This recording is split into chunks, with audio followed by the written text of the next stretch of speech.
Okay, we're good.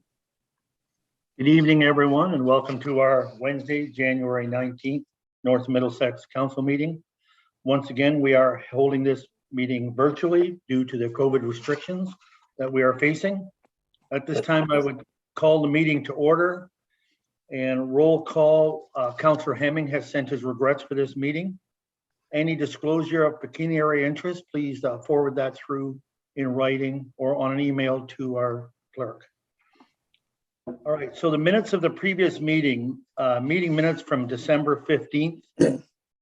Any errors, omissions, or business arising from those minutes? Seeing none, we need a motion to approve the minutes. Moved by Councillor McClinchy, seconded by Councillor Moyer. All in favor? Carried. Okay, it is 6 o'clock and we're going right into a public meeting. I do need a motion to go out of regular meeting and to proceed into the public meeting, including committee of adjustment. I do need a mover and a seconder for that. Councillor Nicol and Councillor Keogh, all in favor? Carried, thank you. Our first item is public meeting, is notice of public meeting to consider application ZBA -01-2022 located at 35878 Cedar Swamp Road. The owners are J&D Cack Farms in care of Joseph Cack, and I believe Nathan is joining us for this. Yes, he's here. So at this time, I will turn it over to our planner, Stephanie, if you'd like to go ahead. Thank you. I'm just going to share my screen with you all.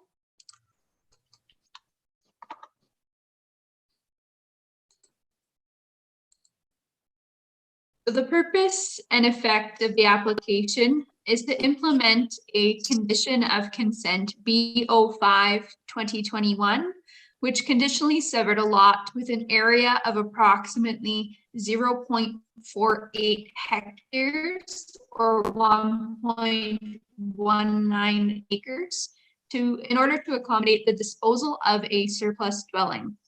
And more specifically, this application proposes to rezone the severed lot from the general agricultural A1 zone to the agricultural small holding exception AG1-32 zone.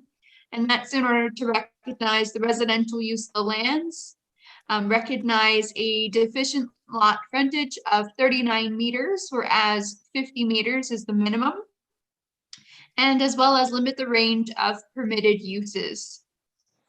Additionally, the application proposes to rezone the retained lands from the general agricultural A1 zone to the general agricultural exception A1-93 zone, and that's to prohibit the establishment of new dwellings on the remnant parcel. The lands to be severed contains a single detached dwelling and are serviced by a municipal water connection and a private septic system. And the lands to be severed contain an existing access off of Cedar Swamp Road. The lands to be retained contains agricultural land and crop production, 2 grain silos, and a barn, and do not currently have an existing access off of Cedar Swamp Road. The retained lands contain hazard lands as per Schedule A of the North Middlesex Plan, official plan, woodlands as per Schedule C, and a portion of the subject lands are regulated by Assapo Bayfield Conservation Authority. Staff have reviewed the policy documents and are of the opinion that the rezoning application is consistent with the provincial policy statement and in conformity with the North Middlesex and the County of Middlesex official plans. The notice of the application has been circulated in accordance to the requirements of the Planning Act, and staff received the following comments. Assapo Bayfield Conservation Authority does not oppose the approval of the requested rezoning bylaw amendment as a condition of a previously approved consent application. North Middlesex Public Works Department has no comments. North Middlesex Chief Building Official has no comments.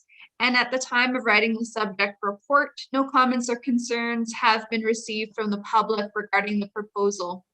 So it is recommended that the application be granted. Thank you.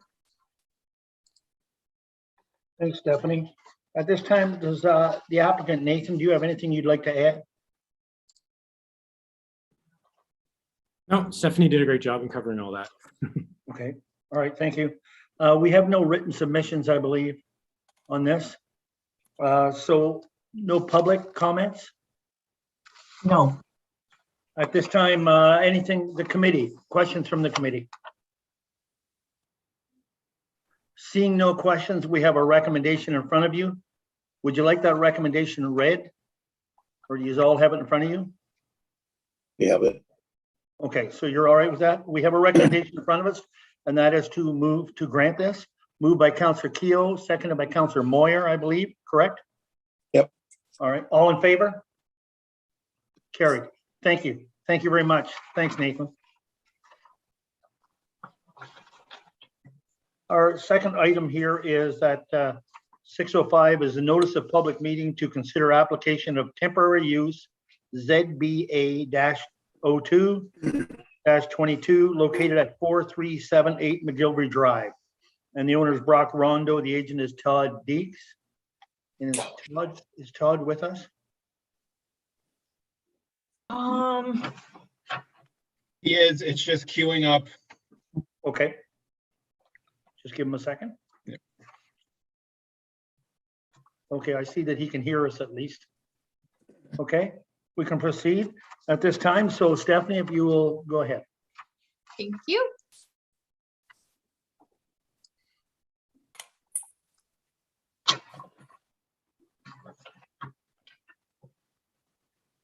All right, the purpose and effect of the temporary use zoning bylaw amendment application is to continue to temporarily allow an existing kennel with deficient setbacks from lot lines, dwellings located on separate lots, and the boundary of a settlement area, being Brinsley, on a residential parcel of land for a time period not exceeding 3 years. This application is a renewal of temporary use zoning bylaw amendment Z06-2018, which was granted by council on November the 7th in 2018. The subject lands comprise of an area of approximately 1.5 acres and are located within the settlement area of the hamlet of Brinsley.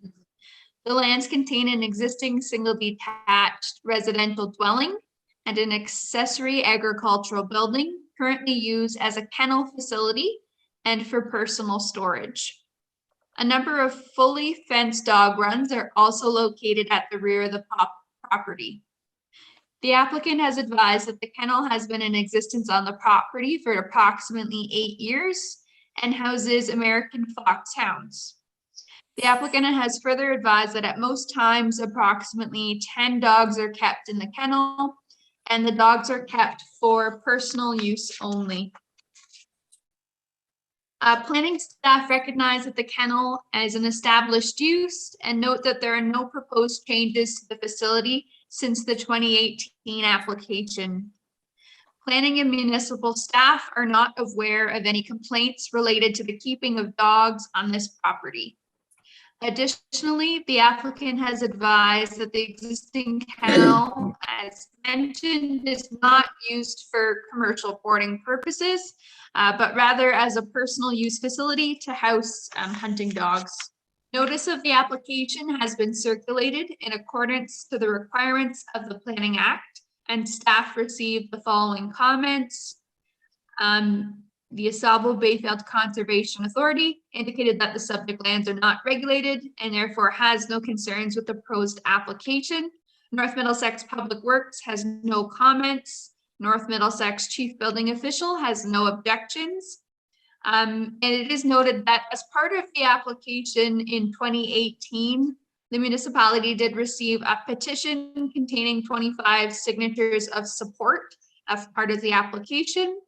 However, at the time of writing the subject report, no further comments or concerns have been received from members of the public. So it is recommended that the application be approved, and further that the landowner enter into a temporary use agreement with the municipality, which outlines the terms and conditions under which the kennel is permitted. Thank you. Thank you, Stephanie. At this time, Todd, would you have anything you'd like to add to that? No, I'm good, Barry. No problems, thank you. Okay, thank you. We have no written submissions or public comments on this at this time. No. Council, any questions from council? Deputy Mayor Nelson. Thank you, Mayor Rob. Stephanie, my question is regarding the temporary use. This is the second 3-year temporary use, if I recall correctly. How many times can that occur, or is this just an ongoing temporary use strategy? Through the mayor to the councillor, I don't believe there is a limit in the Planning Act in regards to how many times an application could be renewed. But generally, the intent is for the use to be temporary in nature. And staff have advised that they would not be in support of a permanent established use of a kennel within a settlement area, as it does not conform to our official plan. So that the temporary route is currently most appropriate. Okay, thank you. Any other questions from council? I do remember as well that he had a very good support from his neighbors on this application. No other questions? You have a recommendation in front of you. What is your wish? Moved by Councillor Keogh to approve, seconded by Councillor Nickel. All in favor? Carried. Thank you. Thank you, Todd. Thank you. Our next item is the notice of public meeting to consider amendment of condition for application B-13-21 at 34903 Lurie Road. And the owners are Adrian and Lynn Vanderfloot. And do we have representation? We do. We're just queuing up here. Just queuing up. Okay. We'll just give a minute.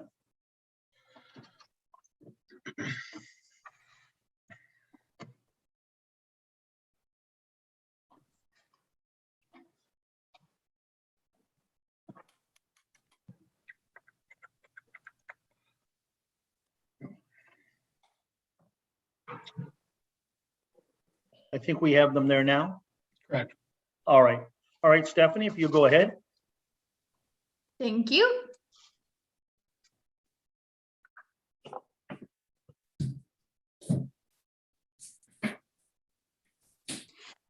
As council will recall, consent application B-13-2021 was granted by council on November the 3rd, 2021, which conditionally severed a lot with an area of approximately 1.26 acres. And that was in order to accommodate the disposal of a surplus farm dwelling severance. Subsequent to the meeting date, staff received a request from the applicant to amend the conditions of consent by removing the following condition. Condition number 5, that the western lot line of the lands to be severed be relocated 3 meters from the accessory building, and the area be relocated accordingly to the satisfaction of the municipality.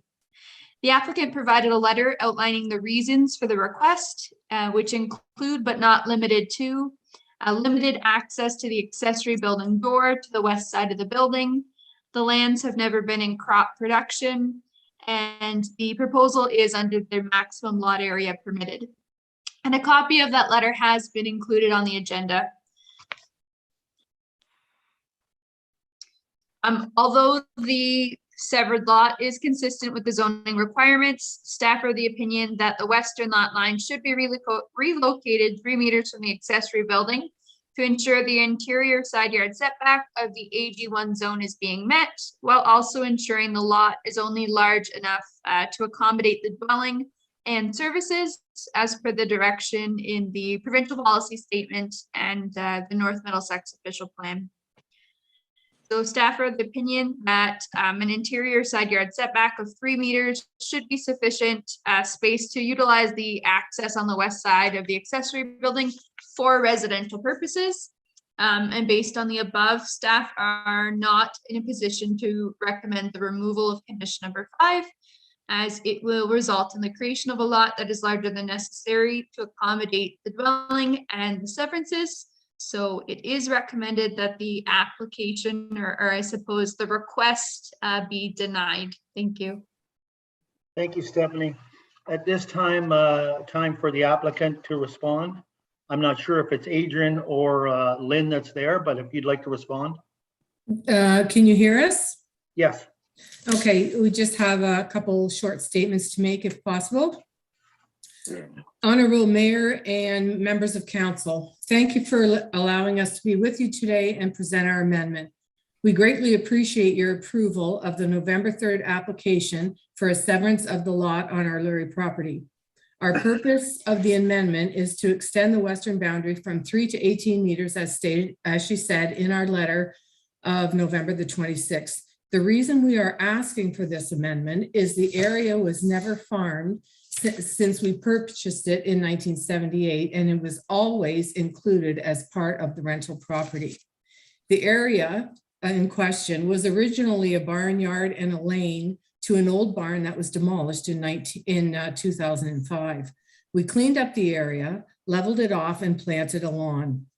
Our daughter and her family will be building a new house there in a couple of years, and we want to be certain that there is ample space for the house and the new weeping system.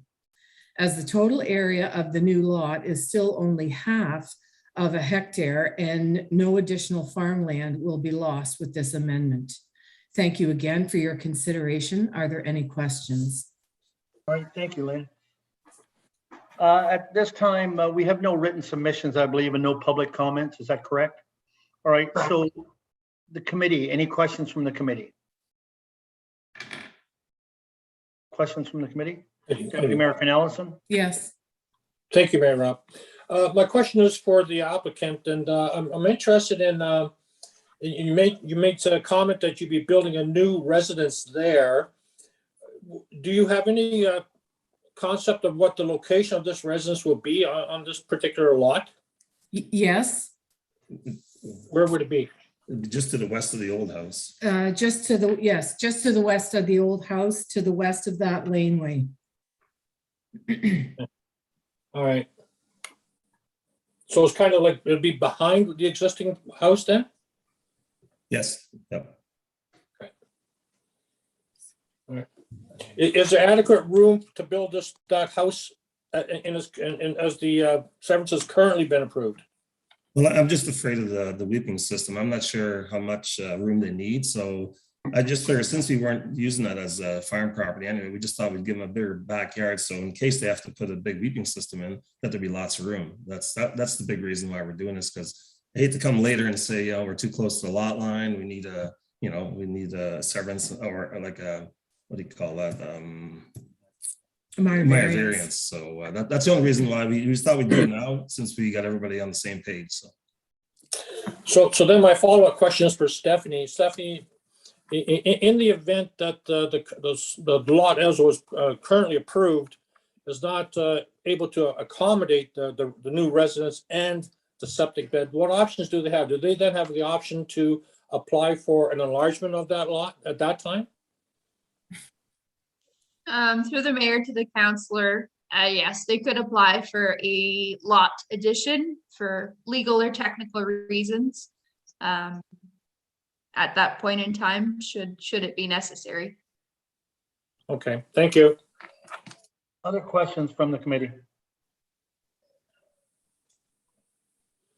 No other questions? So you have a recommended motion in front of you to deny the application. What is the wish of the committee?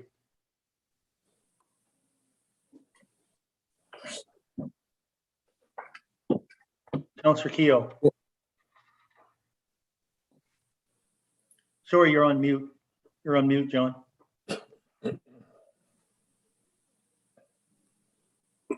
Thank you. I make a motion that it is really minor in nature and in the prospects of building a new home for a family member, that this recommendation be moved forward, that this application be accepted. Excuse me, so your motion is to accept the application? It is. Okay, I just wanted to be clear on that. We're all clear? Do we have a seconder for that? Seconded by Councillor Moyer? Yeah, just to be clear, so we're Yes. waiving the number 5 motion, is that right? That's as per their application, yes. Yes, okay, I'll second that. Okay. Discussion on that? Okay, all in favor? 1, 2, 3, 4. That is carried. All right, so it is carried. Is there an appeal on this as well? Well, I'm asking the clerk. Is there a 20-day appeal on this? Yes, so I'm sorry, actually, Stephanie, does that have the appeal? I have to get Stephanie's advice. I'm sorry, I'm just about because this is just the removal. Do we recirculate the decision with the removal of condition 5? Through the mayor, to the clerk, I believe so, yes. Yeah, I think a new notice should be circulated. Okay, I just wanted to clarify that. So your application has been approved. Thank you. Thank you, Thank you, everyone, Lynn. for Thank you, your Adrian. consideration. Okay, thank you. Thank you. I think, is it 6:15? Oh, yeah, we're okay. So our next application is notice of public meeting for application B-01-22 at 2056 Elliott Drive. And it's James Rundle and the agent Zelinka Primo, and it's I'm not sure who's coming in on this one. We have Harry coming in right now. Oh, okay. We'll just wait a second. Oh, we have him here now? Yeah. Okay, Stephanie, go ahead.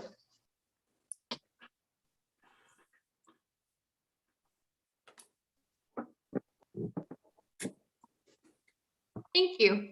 So the purpose and effect of the application for consent is to sever a parcel of land for lot addition purposes from 2056 Elliott Drive to be merged with the abutting land to the north for future development purposes. And on your screen, it may be challenging to see all the colors, but it is the portion that is highlighted in green, which follows the extent of a municipal drain that bisects the property.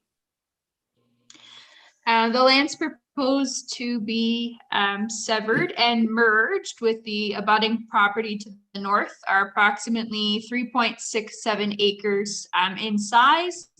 And the intended use of the additional lands is for future residential development purposes, as well as stormwater management. The lands proposed to be retained, which are highlighted in yellow, closest to Elliott Drive on the south side of the municipal drain, would be 9.37 acres in size and contained a single detached dwelling, accessory structures, pastures, a gravel track, landscaped open space. The lands are serviced by a municipal water connection as well as a sanitary connection and have existing access off of Elliott Drive.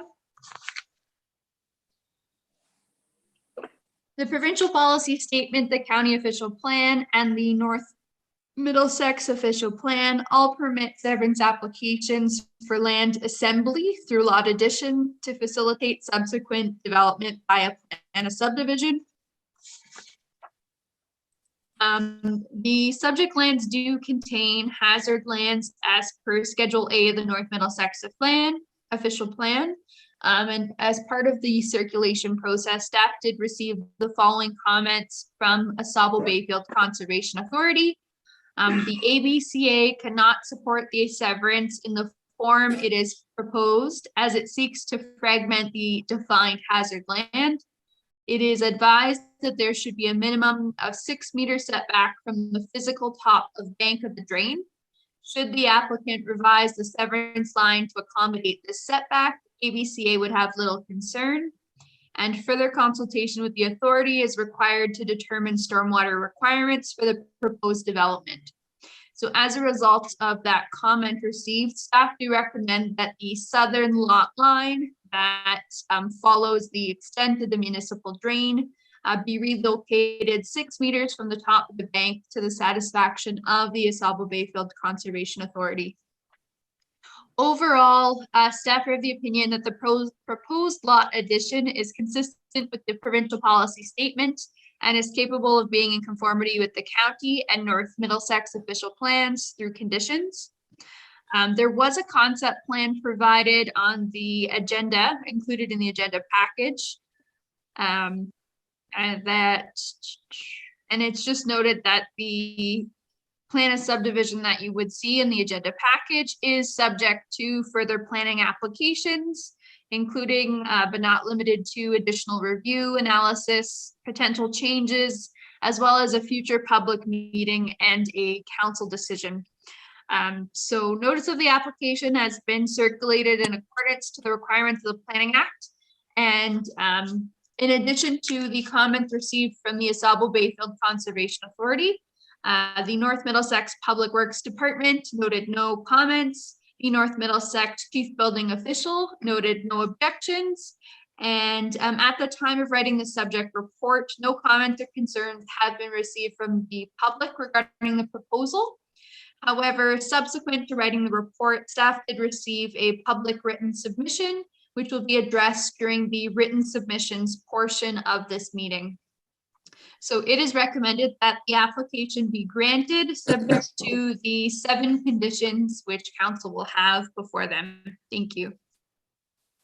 Thank you, Stephanie. At this time, would the applicant like to make comment? Yes, good evening, your worship, members of council. My name is Harry Frusios. I'm with Zelinka Priamo Limited. We are the agents and land use planning consultants for both the current landowner and the potential buyer of the severed lands as it relates to this application. I want to thank staff for processing this application and bringing forward a positive staff recommendation for your consideration. I don't really have much to add, your worship, at this point in time. We do support the staff recommendation, including the condition to provide a 6-meter setback from the top of bank. We have no issue with making that adjustment. Again, as Stephanie noted, this is to facilitate the development of the lands to the north for a future subdivision, which will contain a mix of low-density residential uses, and applications for draft plan of subdivision and zoning bylaw amendment will follow in the very near future. We do support the staff recommendation, as I noted. We did review the comments that were provided by Mr. and Mrs. Tyler. In my opinion, is that their comments do not have an effect on this application, as their lands are not landlocked, and any alternate access from the unopened portion of Duchess Street would need to be obtained through the municipality. And on that note, your worship, I have nothing else to add and would be pleased to answer any questions you may have. Thank you. Thank you very much. This time, we want to address that written submission. Stephanie? Thank you. So the written submission says the following. So first, I need to make it clear that I have no problem with the application for the consent of the land being transferred from James Rundle to Jeff Fung, and I don't believe I need to speak at the electronic meeting this evening. There is something we need the committee to take into consideration in this land use that affects our property. My wife and I own park lot at 111 West Park Drive. Our home, including our house and lawn, face West Park Drive on the north of the ditch that runs east-west, dividing our property. The south side of the ditch is farmed and there is good access from West Park Drive. However, the remainder of the property to the west on the north side of the ditch is locked in. We all benefit by the excess water taken away, but because the ditch splits the property, there is no access point from the south between the 2 sections of farmed land. The Duchess Avenue extension or road allowance is the only access into the west side of the property behind our home without moving heavy farm equipment across our lawn. For long as we have lived at this property since 1989, this has not been an issue since the farmer was allowed access to that west end section of the property. This past spring, summer, fall, access was apparently denied for some reason, and our lawn shows the result. We are merely requesting that the farmer be allowed to access the west end of our property from Park Street via Duchess Ave road allowance. Thank you for your attention to this matter. And I do have a map. I might take a moment to share the screen so I can explain this a bit further for you.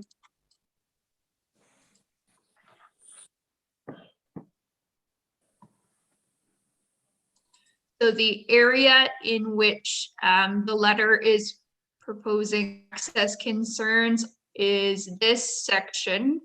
So the drains highlighted in blue and the northwest quadrant of the lands is the item of concern.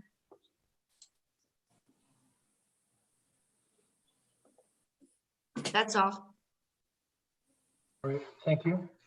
There's no other public comments on this, so I'll turn this over to the committee for questions. Who'd like to start? Deputy Mayor Ellison. Thank you, Mayor Rob. My question is for Mr. Frosios. You stated that the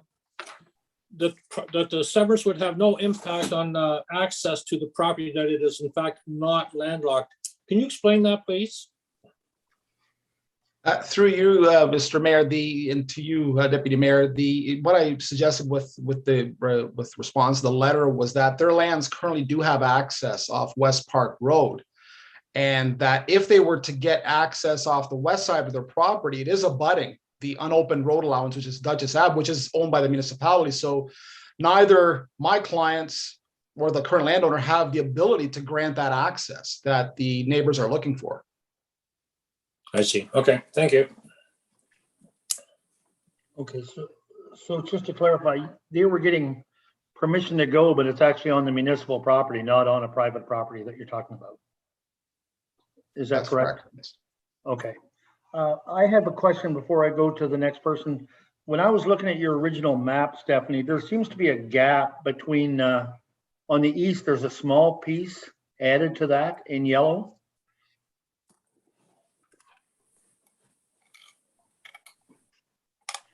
In orange, I should say, like between the green and the orange, there's a small gap there. What is that? So to the mayor, the properties outlined in orange are owned by one person, and in the middle is the unopened road allowance of Duchess. So if I scroll up here, hopefully that didn't freeze for you. The top of Duchess Ave is up here, and the section of land between the black lines, or the orange and orange, if I'm moving back down, is the extension of the Duchess Ave unopened road allowance. Okay, thank you. I just wanted to confirm that that was road allowance in there. Thank you. Any other questions from council? Councillor Keogh. Thank you, Mayor Rob. So with this application, is there enough room for farm equipment to easily access this agricultural portion?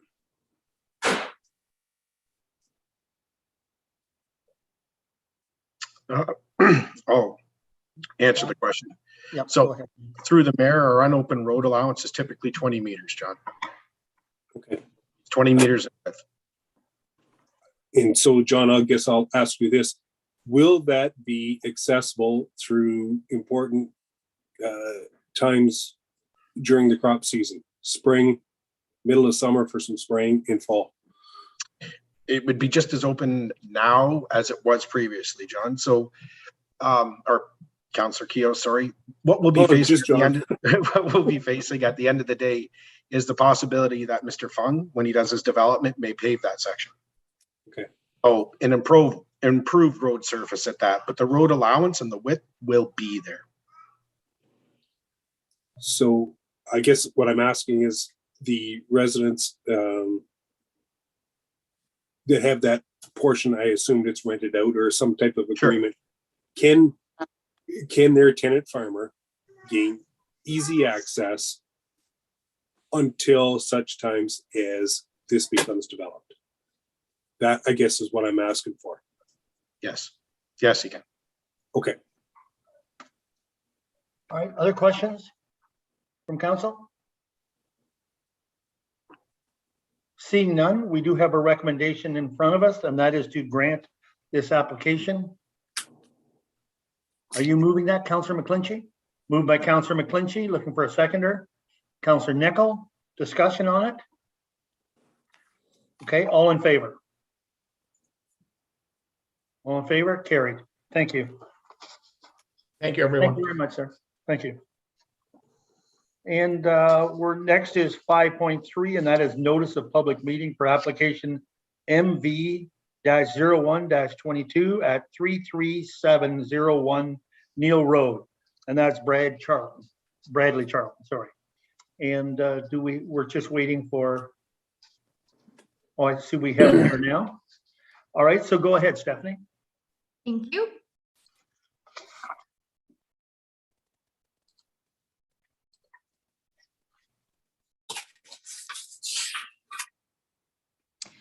The purpose and effect of this application is to seek relief from the North Middlesex zoning bylaw in order to permit the construction of a 840 square foot agricultural building with a front yard setback of 16.8 meters, whereas the minimum front yard setback in the general agricultural A1 zone is 20 meters.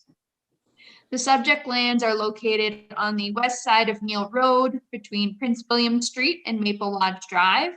The lands are approximately 5 acres in size and contain a single detached dwelling, a barn, and agricultural land and crop production. The lands are serviced by a private well and a private septic system and have an existing access off of Neil Road. The applicant has advised that they wish to place the structure in front of the single detached dwelling, with the entrance being proposed on the west facing wall of the building closest to the dwelling for security purposes. Staff have reviewed the application against the 4 tests of a minor variance and are of the opinion that it is considered to be minor in nature. It is an appropriate use of the land, and it is considered to be consistent with the official plan and the North Middlesex zoning bylaw. Notice of the application has been circulated in accordance to the requirements of the Planning Act, and staff received the following comments.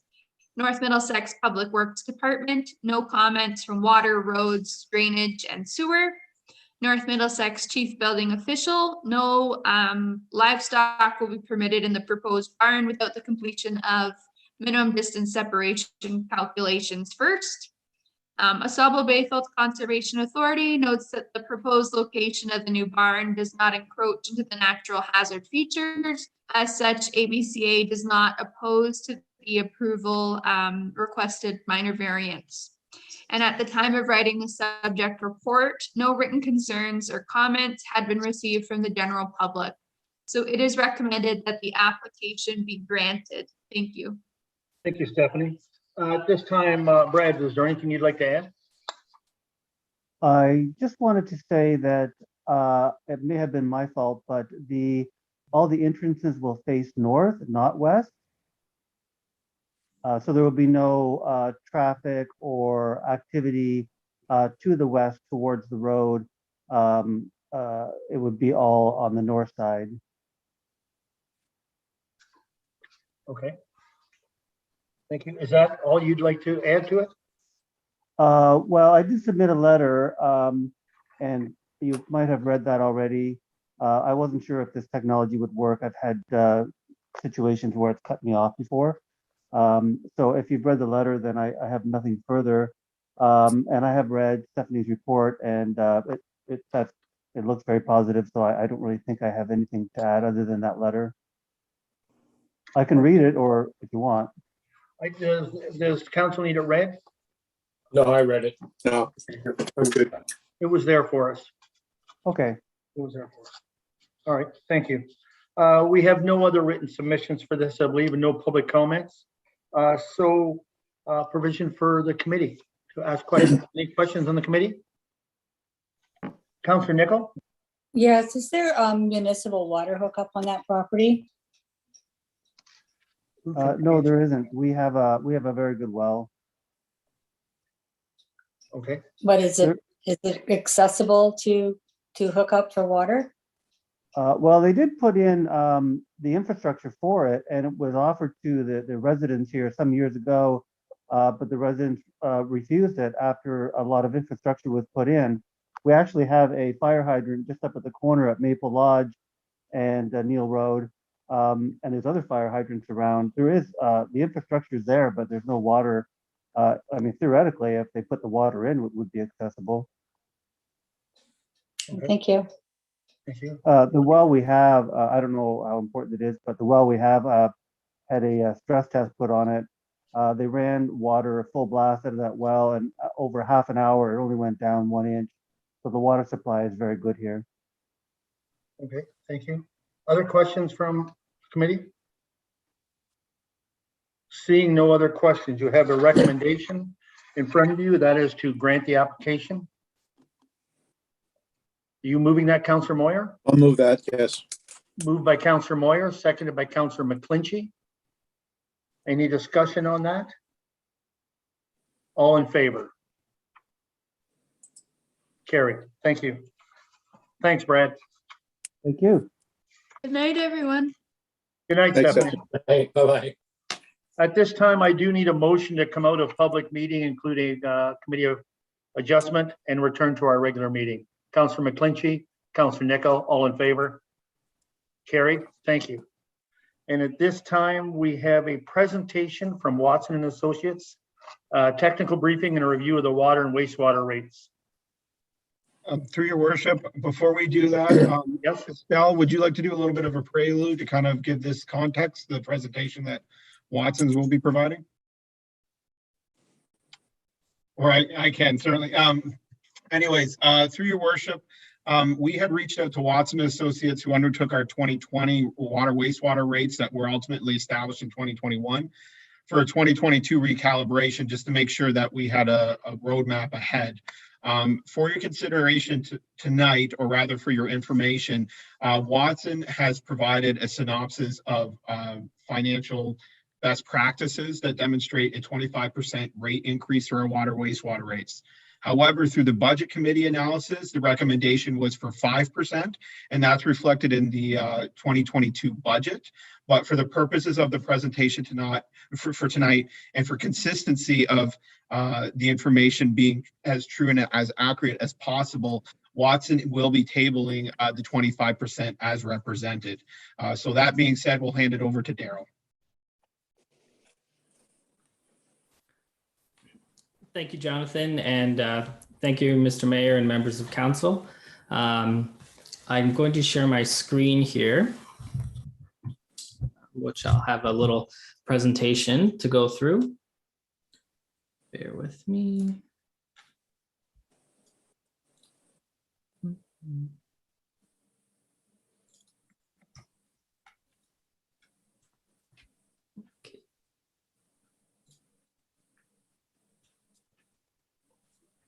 So can everybody see the presentation? Yes, I think so. Yep. Perfect, thank you. So as Jonathan mentioned, I'm going to go over the rate analysis update that we've undertaken with the updated information for 2022 and the 2021 budget information. I'll go through a little bit kind of an overview and talk about some of the analysis and the rates that we've calculated and why we came up with the rates that we did. And if there's any questions at any point, please stop me and I can address the questions then, or if we want to wait until the end, happy to wait to the end as well. Okay. If we can wait till the end, I think that would be good if everybody's all right with that, because I can't see when people put their hands up while we have this on the screen. Okay. Perfect. All right. Thank you, Mr. Mayor. So you might be able to see at the top there, it says 40 slides. Just given the time, I'm not going to go through in excruciating detail all 40 slides. but I will provide an overview, and some of the slides I might talk about at a little bit of a higher level. If there is any questions on those slides, feel free to ask me a question on that. But overall, we're going to just kind of talk about the study purpose. I might mention some of the legislation that guides water and wastewater operations and rate forecasting. And then I'll talk about some of the inputs into the model. So some of the things that have changed from the 2019 rate study. So that's the existing number of customers, what we're forecasting for number of customers, and the volumes, the capital needs, and how those are going to be financed. Talk about some of the life cycle costs, so how you're going to replace the existing infrastructure as it ages, and then talk about the operating expenditures, what the proposed rates are that we've calculated, and then the matters for your consideration. So as Jonathan mentioned, we started undertaking the rate study for water, wastewater, and stormwater back in 2019 and ended around the beginning of 2020. And we calculated a rate forecast for 10 years from 2020 to 2029.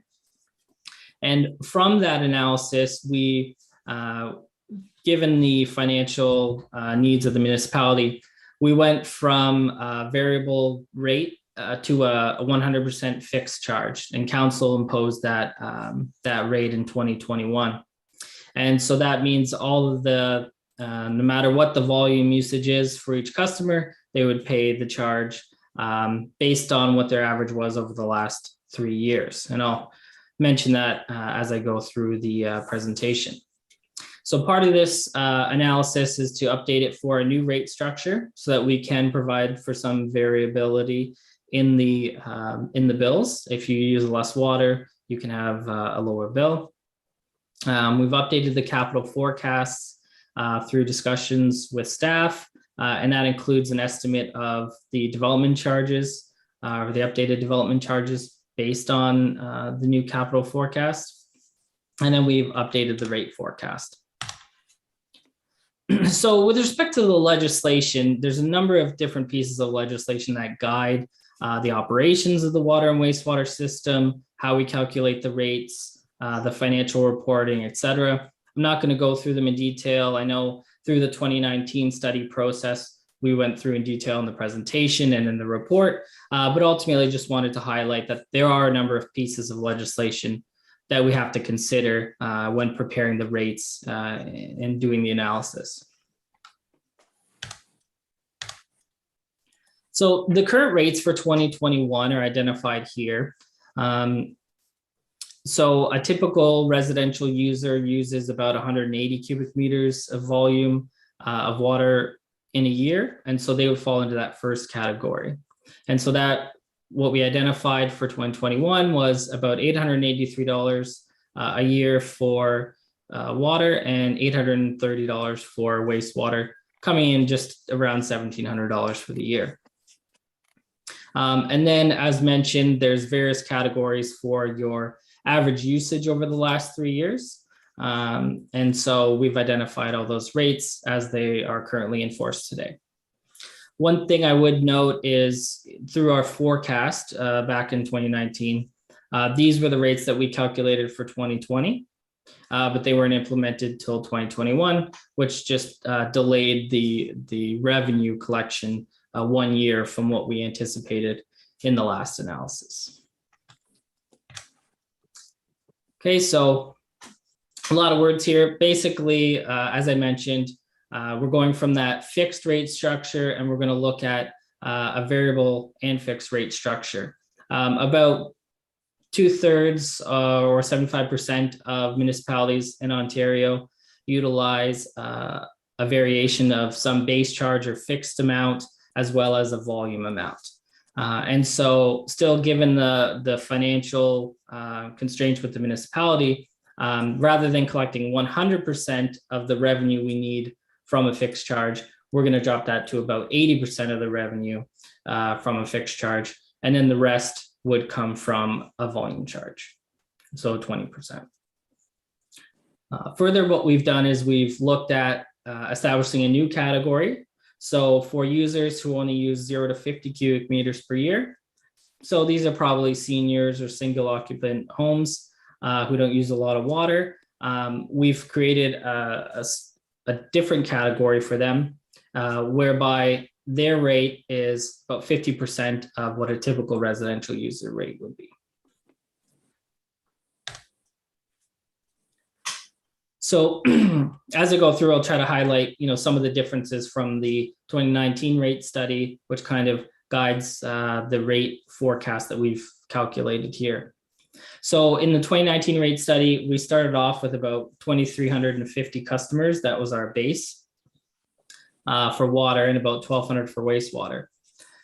In going through the information this time around, there might have been some people who are no longer on the system, or there was a couple, accounts that might have been duplicated in the information we had.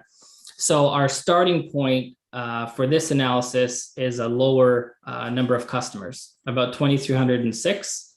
And then for wastewater, it's 1,185.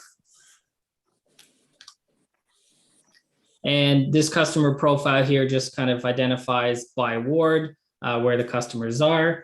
So you can see water totals up to 2,306 and the wastewater totals up to 1,185.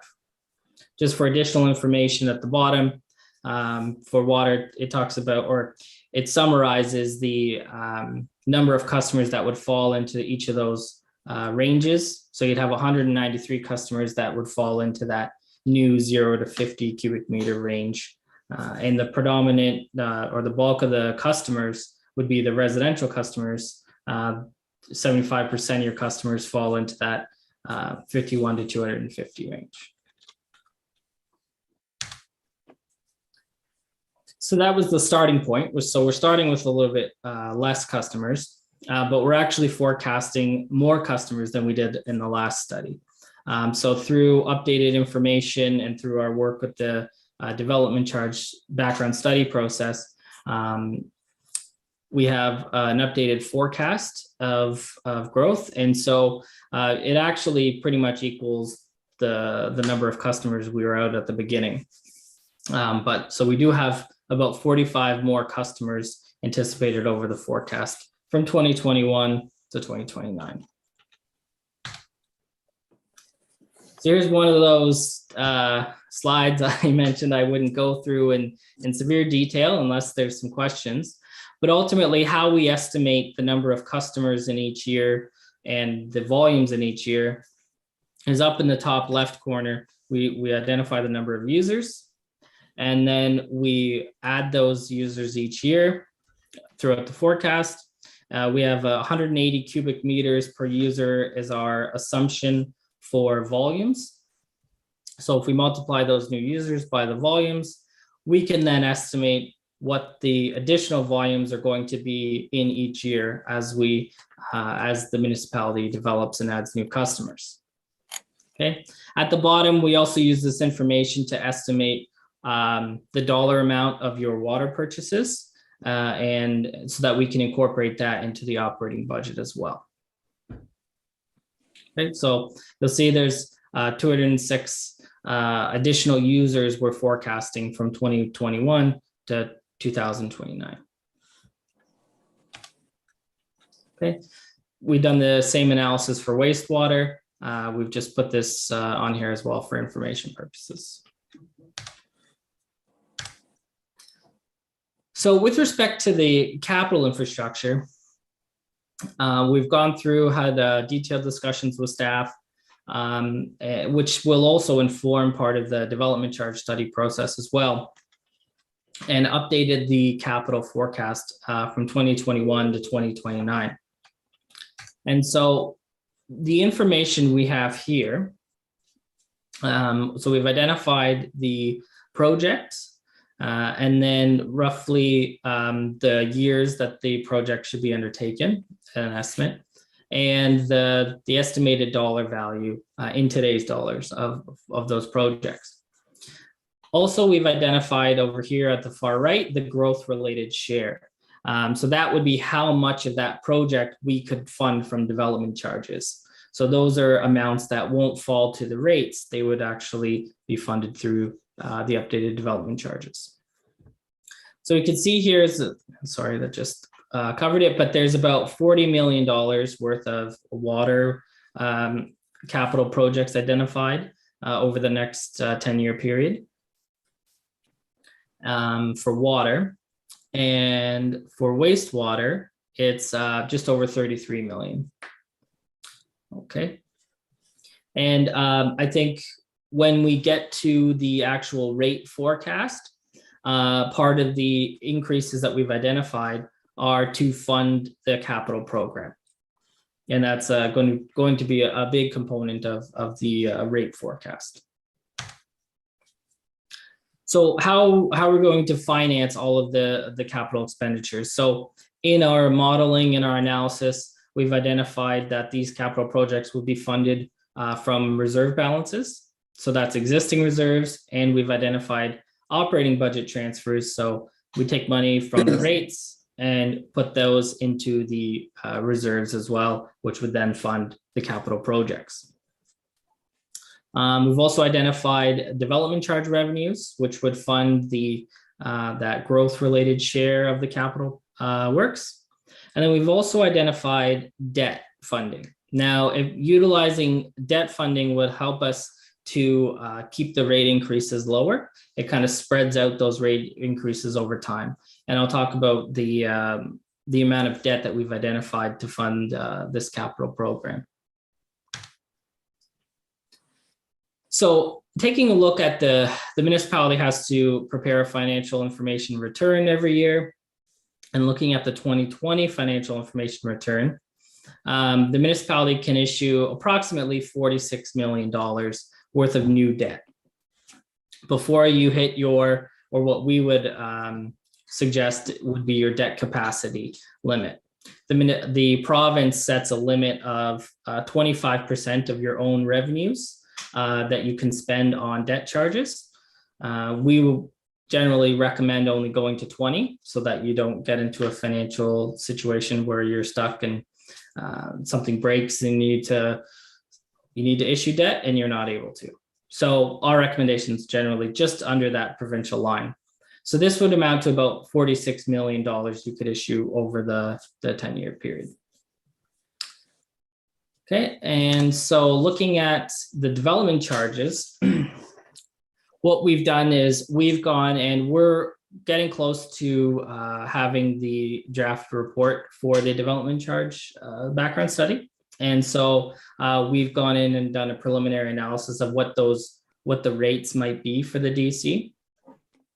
So in draft, and I know this is kind of the all of the rates that we're looking at potentially. These are draft, and so they most likely will change.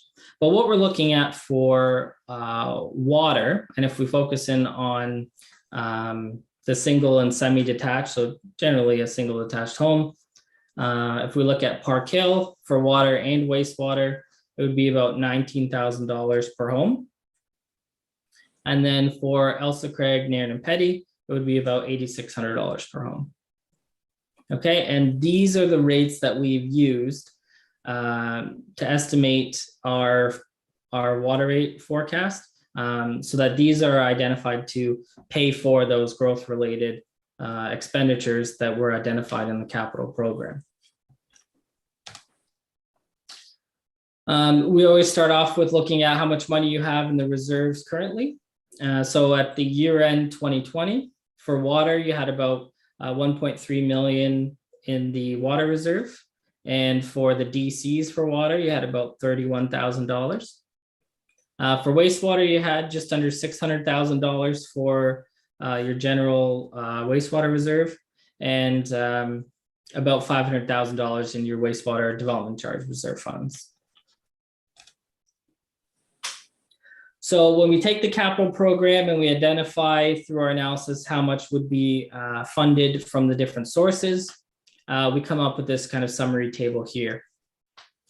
And so what we've identified is for water, about 1.6 million would be funded from development charges, and for wastewater, about 6.7 million. For debt, you can see there's about 14 million of non-growth related debt for water, and 10 million for wastewater. And for growth related debt, so development charge related, it'd be about 5.3 million for water, 12.25 for wastewater. So all that amounts to approximately $42 million of debt that would be issued. And that's what we've done, is done that so that we could try to keep the rates as low as they can be without hitting your debt capacity, which we calculated at about 46 million. Keep in mind that debt capacity of 46 million is for the entire municipality for all services, not just wastewater. So if we actually were to go with this rate forecast and issue all that debt, it would only leave you with about $4 million for all other services in the municipality. Okay, and so you can see here in total, when we inflate the dollars throughout the forecast, it's about $44 million for water and $36 million for wastewater. I won't spend too much time on your existing infrastructure and how that's being funded. We did identify a slight difference in the analysis from what we calculated in 2019. So looking at the existing inventory, you had about $264 million worth of water assets, 53 million worth of wastewater, and 35 million worth of stormwater. So in total, you have $352 million worth of infrastructure. Now, one thing just to kind of keep in mind for reference, $264 million in water assets is roughly the same as the city of Sarnia. So the city of Sarnia has about $270 million of water assets as well. So you roughly have the same amount with significantly less customers. So when we were looking at the analysis in 2019, what we identified was a number of transfers into this life cycle reserve fund so that you can save up money and ultimately replace all of that $350 million worth of assets. In going through the analysis and discussions with staff this time, a large portion of that capital program is actually replacement based on the capital needs that were identified. So since most of it actually is replacement, there isn't the need to also include transfers into this life cycle reserve fund. So we've removed those. Those are identified in the capital so that we could adjust the rates so that we're not increasing the rates just to make sure to add additional money in. We're only trying to include what we actually need. So operating expenditures in general, municipalities tend to budget only 1 or a couple years for operating expenditures. So, we take the 1 or 2 years worth of operating budget, and then we just inflate it over the forecast period. 2% generally for most expenditures, 5% for some of these other things like hydro and chemicals, which we see kind of increasing more so than the other expenditures. This graph here just identifies what those costs are over time. And the operating costs are identified in blue. And what you can see is the big driver in what those rates are is the red, the capital related. And so what's included in that capital related amount is money that we're transferring from the rates to the reserves to pay for those capital items, or debt that we're trying to issue to pay for those capital items. And so you can see that annual operating budget kind of creeps up over time for water. For wastewater, we see something similar, just to a smaller extent. The operating budget goes from about $1.3 million to about 4.5, 4.6 at the end of the forecast period.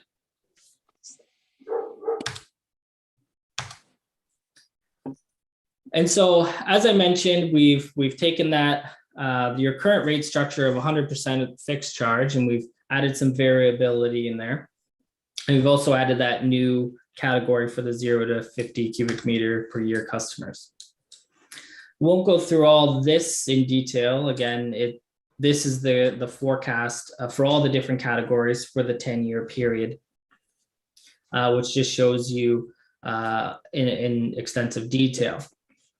And we have this for water, we have this for wastewater, but what I'll focus in on here is what does that mean for a typical user? So what would someone's bill be? So we've looked at 3 different sizes or 3 different volumes. So what if I'm a 50 cubic meters per year user? So I fall into that small category. What if I'm 180 cubic meters per year? So I'm typical residential user. And what if I'm about 450 cubic meters per year? So probably a smaller commercial business. And so if we look at the bills, so we've identified for water, wastewater, and then in total. So if I look at the total, as I mentioned, today, a typical residential user is about $1,700 is what their total bill is per year. Based on what we've calculated that 25% rate increase for next year. That would mean that the typical residential user would go from $1,700 per year to $2,100 per year. That small user would go from $744 to about $930. And I guess technically that small user currently pays $1,700. So they would see a decrease in their bill. And then the 450 cubic meters would go from about $2,800 to $3,500 per year. And then we've identified the rate increases to go from 25% next year, then 15, 10, 10, 6, and then we're at inflation of 2% per year for the last 3 years of the forecast. And so just as I mentioned, when we were coming up with those rates, there's some key items that led us to come up with those rates. So one of them is being at the starting point, we have a little bit less users than we anticipated. We've updated the capital forecasts. We've included the development charge rates the draft rates. And then we've utilized a significant amount of debt funding. So about 42 million of that 46 million. And then one additional thing here, it's kind of very important, is based on that rate forecast, what we've done is we've tried to ensure that if we add up all of those reserves you have, the water, the wastewater, and all the DC reserve funds, if we add all of those up, we didn't want to go into a negative, because that would mean if you go into a negative, you have to fund it from somewhere, and you'd have to then fund from property taxes to keep you going. So based on the 25%, 15, 10, 10, 6, what happens is you stay positive in total throughout the entire forecast. And in about 2025, 2026, you end up with about $5,000 in total in the reserves and reserve funds. If you keep the capital program, if you get all the volume and all the users that we anticipate. Okay, so that was one reason that we came up with those rates, because we didn't want you to go into an overall deficit. But the combined water actually does go into a deficit in the 2025 and 2026 if we were to keep the rate forecast. Okay. So just looking at some of your neighboring municipalities and where their total bills are at. So the green arrow is your current rate, and that burgundy arrow at the far left is the updated rate that we estimated, that 25% increase. You can see Thames Center currently is slightly higher than your rate, just slightly. But with the 25% rate increase, you would be actually higher.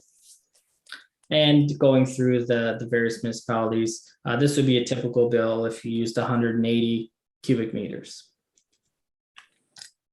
Okay, and so obviously for your consideration is, well, mainly the rates, what the rates are going to be for the next year or next few years. And just considering the capital program and the operating program, that significant amount of capital that's required or identified as required. One thing just before I wrap up the presentation, I wanted to note, I know at the beginning, Jonathan noted that council was considering a 5% increase for next year. And of course, that's it's up to council and staff to determine what that appropriate rate is and the capital needs as they are. I just want to know what that kind of means in terms of dollars, what we've estimated. So we estimated that 25% increase for next year. If instead we go to a 5% increase next year, that amounts to about $1 million less per year in revenues for the municipality. So it's about 650,000 in water, about 350,000 for wastewater. Okay, so ultimately what that means is with less revenue, then there would be the need to delay some of the capital or adjust that capital program. But that becomes a decision between council and engineering staff. Okay. So, Mr. Mayor, that wraps up my presentation. Happy to answer any questions that you or council may have. Okay, thank you, Daryl. We'll just get that screen off so I can see council. Just while you're doing that, just before I turn to council, I want to clarify a couple of things. You're saying with the 25% rate increase that a single home, a person single in their house right now that uses less than 50 cubic meters would go down to $930 annually from about $1,700. Is that correct? Correct. And okay, so if it goes down to the 5%, of course, it would be a little less, but there is a savings for the low users. It seems a little fairer system that we're proposing here, to say the least. I also had another question before we go to that, and that is the infrastructure rate. When we get, I want to ensure that our infrastructure rate for the rural areas is the same for everyone there. Is that right? The infrastructure rate is the same for everyone? Like the three-year average doesn't mean a thing anymore, correct? Mr. Mayor, the 3-year average would still be required to determine what that base charge, that fixed charge would be for each of the users. Yeah, but on a grand scale, not on an individual basis anymore, correct? Yes, that's correct. Okay, and I guess the only thing I'd add in here is you don't take into account with your study is you're looking at it strictly what's needed. You don't look at it from what's affordable, correct, for residents and that type of, I mean, that's where council and staff have to come in, correct? That's correct, Mr. Mayor. We can only advise based on, some of the information that's provided. If, there's a desire to have a reduced rate, obviously, because of affordability, that makes sense. It just, based on the capital program, based on the information we have, these would be the rates that are required to fund the capital and operating expenditures. I got it. Thank you. At this time, I'll leave it at that and I'll turn it over to council. Councillor Moyer, your hands up first. Yeah, I just wanted to clarify a little bit on what you were talking about, Brian, with the fixed rates for urban and agricultural settings. So if we looked at your sample water and wastewater and your bills, so you're on a average, you'd be $1,041. So that would break down to about $70 a month for the infrastructure charge for all users. Through you, Mr. Mayor, this is that sample water and wastewater bill on page 36 of the PDF there. That's the total bill. Yes. That's the total bill, all in. Yeah. Correct, 1,041. So you're saying 80% of that would be for infrastructure charges. So which boils down to about $70 a month. Correct. It's 80% of that. System. Yeah, sorry. 80% of that would go to what we call the fixed charge, and it's not specifically for capital only. It's just to ensure that there is a significant amount of revenue given the needs for the system. We want to make sure that there's a significant portion of the revenue is coming in. So it's mostly going to be used for capital, but you're correct, Councillor. Okay, but we will be looking at one charge over the whole system, not individual households or individual farms will be charged something different than their neighbor. That's correct. Okay, all right. And the other one was in the capital area, and maybe one of the Jonathan's would be better to answer. That is more of a wish list than what is necessary, correct? Jonathan Graham, you got your hand up to answer that. Can we go by many names through your worship? Wish list. I would argue on the other side that just because it's on a list doesn't mean that it doesn't need to be done. It's a matter of when a capital project needs to be undertaken. And we'll get into this a little bit more with the next discussion in the budget. We have to start making some hard decisions in terms of priorities as it relates to these capital projects and the funding of those. The priority of a capital project in terms of asset depreciation, and that's really what we're talking about, doesn't go away until the asset's either abandoned or renewed. And when it's renewed, it just cycles back over. So there's no getting away from the wish list as it would be, but rather the timing of the wish list. And that coincides again with our 10-year long-range forecast that we're now providing for council for supplement information. It's about where council wants to see these major projects go, but we need to start putting these down to pen to paper so that we have a roadmap ahead. Okay. You have another question? No, that's it. Okay, I think Councillor McClinchy, did you have your hand up?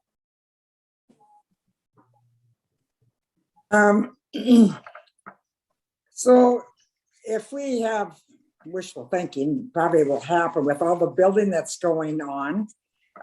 We'll be in Park Hill, Elsa Craig, and surrounding area in North Middlesex. And with the development charges being charged, will that help more to help reduce the rate, not the rates. I don't think the rates will change. It's bringing down the debt more quicker, or not sure how that would work. I'm saying within the next couple of years, if West Park Drive develops, they're already in first stage 1, and there's 2 more stages to go. Elsa Craig gets developed. Will that all be based on the infant? Do we have to have the infrastructure there in place, or how is that really going to work? Through your worship to Councillor McClinchy, it has actually been accounted for in this proposal. Oh, okay. So again, it's a matter of timing and market speculation in terms of when these come online. But it has been accounted for. This is part of why Watson is also undertaking our DC studies, is that these two discussions coincide. So we could be left to a market crash, or we could go through a boom that would see it accelerate or slow down. But it's already considered in the analysis. Okay. All right. So it's really not going to make a difference then, is it? It's already there. Yeah. Okay. Thank you. Okay. Deputy Mayor Cornelison, your hand's up. Yes, thank you, Mayor Rob. I have a question for a gentleman from Watson Associates on the draft rates and the discrepancy between the Elsie Craig and Petty Street and Park Hill, with the Park Hill being 19,000 and Elsie Craig Petty Street being 8,000. When it's one water system and basically one wastewater system, how do you justify that significant discrepancy between the development charges between the two communities? Through you, Mr. Mayor. So when we're looking at the water and wastewater rates, we're looking at the rates as one system. When we were looking at the water and wastewater development charges, we were looking at Park Hill separate from Elsa Craig, Nairn, and Petty. So the capital needs that were identified for the Park Hill area were separated and calculated based on the growth in Park Hill and the capital needs in Elsa Craig, Nairn, and Petty based on the capital needs and the growth there. So for the DCs, we did look at them separately because historically they were done separately. And as I recall, and one of the Jonathans may be able to correct me, but I believe there's a need for a treatment plant in Park Hill, but there was already a treatment plant in Elsa Craig constructed. So they've already paid for their treatment plant. And now when we're looking at Park Hill, we're looking at spreading the cost of that treatment plant just within Park Hill. Well, that's very accurate, and you're correct in that. But however, at some point in time, the treatment plant in Elsa Craig will also need to be updated and or replaced. And so would it not be advantageous to keep one development charge across the entire community? And on top of that, the water tower is being constructed right now as we speak. And is that figured into the development charge as well? Or is that going to come out of the other part of the parcel where it's not included? So through you, Mr. Mayor, the water tower has been included in the development charge calculation. That's the Park Hill water tower, correct? No, that's the Elsa Craig water. The Elsa Craig one. It's in them. Yeah, so the Elsa Craig, so on page 17 of the presentation, we have, page 16 of the presentation, we've identified the capital projects that are growth related and what portion could be funded from development charges. So that elevated storage tank, we've identified at 36% of it can be funded from development charges. Thank you. To your other question, Deputy Mayor Cornelison, I believe we threw $6 to $7 million at the end of the forecast for improvements to the Elsa Craig plant. That is rolled into that development charge already. Well, it's just that I'm struggling with this whole concept of development charges being different for the two communities when we're trying to establish one community with one sewer, with one wastewater rate and one water rate. And so I really struggle with that, and I'm really needing to understand that better. Okay. Through your worship to Deputy Mayor, it's certainly something that we can look into further. It's a blended rate. But again, it's just something that it's starting point for discussions to bring this up. And in terms of separation for why the water was included, it really comes down to net benefit. The water distribution network is intertwined throughout the entire municipality. The wastewater systems are not. So we can certainly start discussing a blended approach. The other thing that is not included to the development charges or the wastewater water rates is the possibility of a future debenture to the residents of Park Hill for the benefit of the improvement of the wastewater treatment plant. But again, those are usually reserved as the last financial tool at a municipality's arsenal in terms of bringing in more funds for a capital expenditure like the plant would be. But we kind of just progressively have to move forward with these discussions. And I just have one final question, and then I'll pass it on. And that is the flat rate we're using now with the 3-year base evaluation. How would you then establish the rate for a brand new hog barn with 10,000 hogs in it? What rate would you use? Because it's never been there before. How would you? What rate would you apply there? Through you, Mr. Mayor, I think there's a number of ways we could approach that. And so if there's a similar property, you could impose that the rate that you believe would be very close, and then measure the volume throughout the year. And then at the end of the year, you could make that adjustment. So if you were to assume that they would be using 1,000 cubic meters, but they ended up using 800, you could assume that's the 1,000. They would pay it throughout the year, and then you could make that adjustment at the end of the year, and then they would have one full year of usage. You'd have to base it on what you think is a fair and reasonable comparison. Okay, thank you. Just a comment to the development charges. We'll have a more wholesome conversation on development charges when you come back with that report. Just before I go to the next counselor, one thing we never talked about with our flat rate that became very evident, it did not support conservation of water and our natural resources. And that part, I did not like that part. This will at least will help to support conservation of water. Other questions from council? Councillor Keogh. Thank you, Mayor Rupp. Daryl, I just have one question for you. Back on slide 35, you had mentioned about rate forecast and rate forecast summary. And should there be a difference, that could be funded from taxation. It's my understanding that water and wastewater should not be funded by taxation. Can I get some clarification on that, please? Mm-hmm. Yeah, so through you, Mr. Mayor, it is strongly discouraged, but there are a number of municipalities who do fund some portion of their water wastewater system with taxes. Now, it's not encouraged for a number of reasons. They want to have water and wastewater be self-sustaining, have a full cost recovery of the rate, but also there's in a number of municipalities there's everyone pays taxes, but not everyone might have water and wastewater services. So you tend to only use it as a last resort. And that's why I mentioned it. It's one of those, when we do the analysis, we want to make sure that you have a positive amount in the overall reserves so that you can, borrow between reserves in water and wastewater, but keep water and wastewater a separate whole utility rate and not borrow from taxes. So it's a last resort. It's the last resort. You can do it technically there, but it's one of those, it's discouraged and it's a last resort kind of thing. Thank you. You're welcome. Are there questions from council? Councillor Moyer? Yeah, just to comment on the infrastructure again. Whether you use 100 cubic meters or 10 cubic meters, it's costing you the same amount to get that infrastructure to that barn or to that house. Is that right, Jonathan, or is there different scenarios for larger users? Through the mayor to Councillor Moore. It's still, okay, so the 3-year average still lives and it's still consumption driven. So the more you use, the higher that flat fee will be.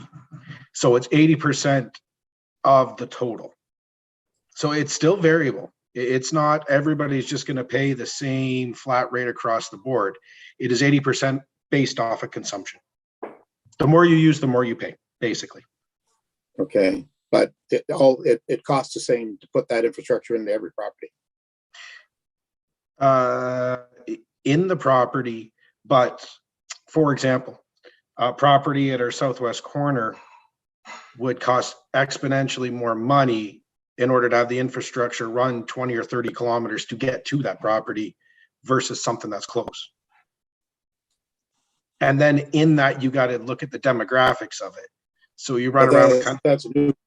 That's new though. But if you have water running out in front of your property now, you're running from the road. That's the same cost. From the road in. Absolutely, Councillor Moore. Yeah, it's the same cost as it's been for years. Yeah. From the road in. Okay. Thank you. Other questions from council? No other questions from council? Well, thank you very much, Daryl. It is a lot of numbers to chew on, of course, and we did talk about this at the budget committee meeting, and we will be talking about it more at our budget deliberations. Thank you very much for your time. Thank you, Mr. Mayor, and thank you, council. Thank you. At this time, is everybody all right to go right ahead with the budget, or do you just want to take a couple of minute break? Okay, we'll just carry on. All right, we'll carry on. And at this time, we are looking for the budget presentation. And this is an overview presentation. We do get together, hopefully in person, to discuss the budget. And you have the dates in front of you in February. But Estelle, if you're all ready to go. All right. I am. If you will just bear with me, I will share my screen. You bet. Let's go with this one. Can you all see my screen? Yes. Awesome. Okay, so my first budget with North Middlesex. Here we go. As the mayor mentioned, tonight is a presentation where we will outline what we have included in the proposed 2022 budget according to the following agenda. Now, before I get started, however, I would like to thank all of the staff who have greatly provided input for the budget. This is not my budget. This is the entire staff's budget. So once again, thank you very much, everyone. Tonight's presentation will, by all means, if you need clarification on a certain topic that we are discussing, please feel free to interrupt. But the actual budget discussion, as the mayor has indicated, will be done at deliberation on February 9th and 10th.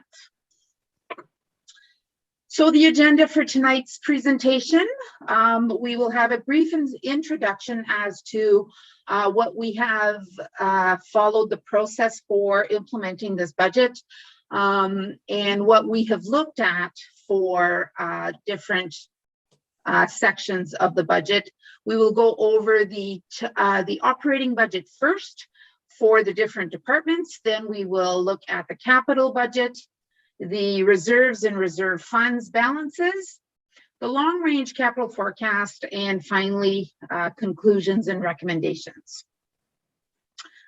So this is the process that we have followed for our budget preparation.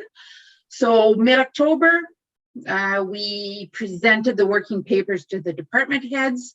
During the month of November, the departments submitted their wish list, if you want, to the finance department.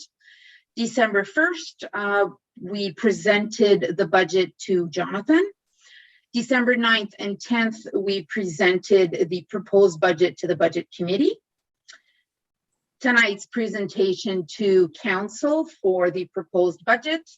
And then February 9th and 10th for the deliberations for the final approval to happen on February 16th of 2022. So what has guided our preparation of this budget? Staff has done a comprehensive review and a trend analysis for every line item in the budget, and that included a 3-year trend analysis for every single account. Now, when I say the 3-year trend analysis, because of COVID, 2020 and 2021 were not, if you want, normal years. So we basically gave the 3-year to 2017, 2018, and 18 and 19, and we took the average of those 3 years because those were the last 3 normal years, if you want. But we also looked at the actual expenses in 2020 and 2021 to inform our decisions as to how much we wanted to budget for every line item. We also looked at supporting studies.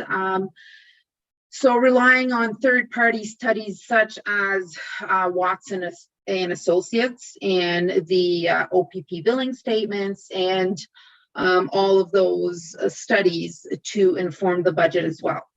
And we also looked at our neighboring municipalities and what they were charging for X number of things.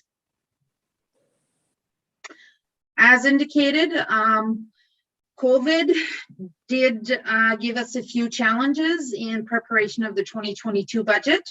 2020 and 2021 actuals were skewed because of COVID and the lockdowns and the additional expenses for cleaning supplies and all that type of thing. So like I said, we did not put a lot of emphasis on the actuals for 2020 and 2021, but we did take them into consideration as well. And again, what is lying ahead of us in 2022 in regards to COVID? Who knows? So we will move forward now to the operating budget. Before we get into the actual different departments, just a few things that I want to point out to members of council. The OMPF, the Ontario Municipal Partnership Fund, we have received notice of the amount that we will be receiving in 2022, and it has gone down. It has decreased by 148,000 from the 2021. So the total OMPF that we will be receiving is 842,400, which represents a 15% decrease from 2021. In calculating our budget for salaries and wages, we have included a COLA increase of 2% for non-union staff. And what you do see on the screen here is what our neighboring municipalities have included in their 2022 budget. So it ranges from 1.95 to 2%. So we're pretty much bang on with the neighboring municipalities. In regards to our unionized staff, the 2022 is a bargaining year for our collective agreement. So the COLA increase for unionized staff is to be determined at the time of negotiations.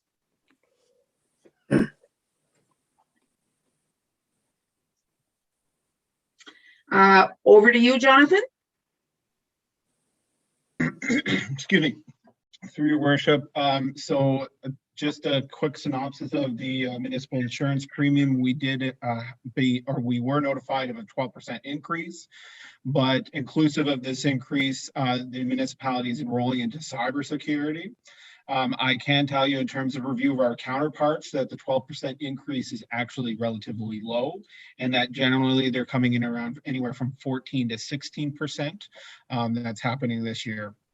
Estelle, I don't know if you want to speak to the transfer reviews or transfer of reserve. Yes, I will. In previous years, the transfers to and from reserves were pretty much all done within the administration and finance department. This year, we have divvied it up for the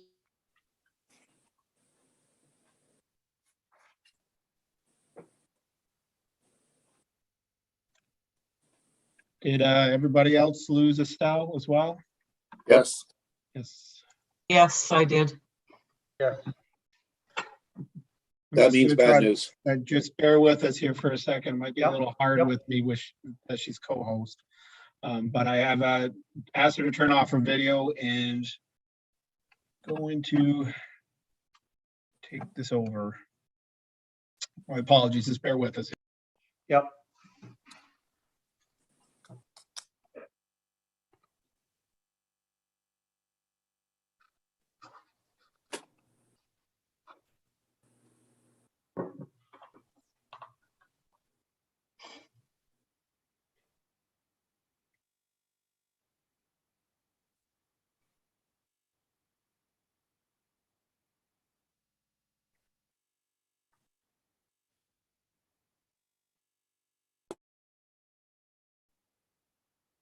Can everybody see my screen now? Yes. Yep.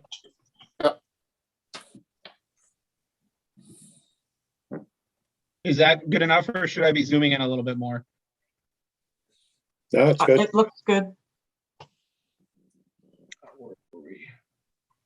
I was going to say you're going through it pretty quick. Look, right there.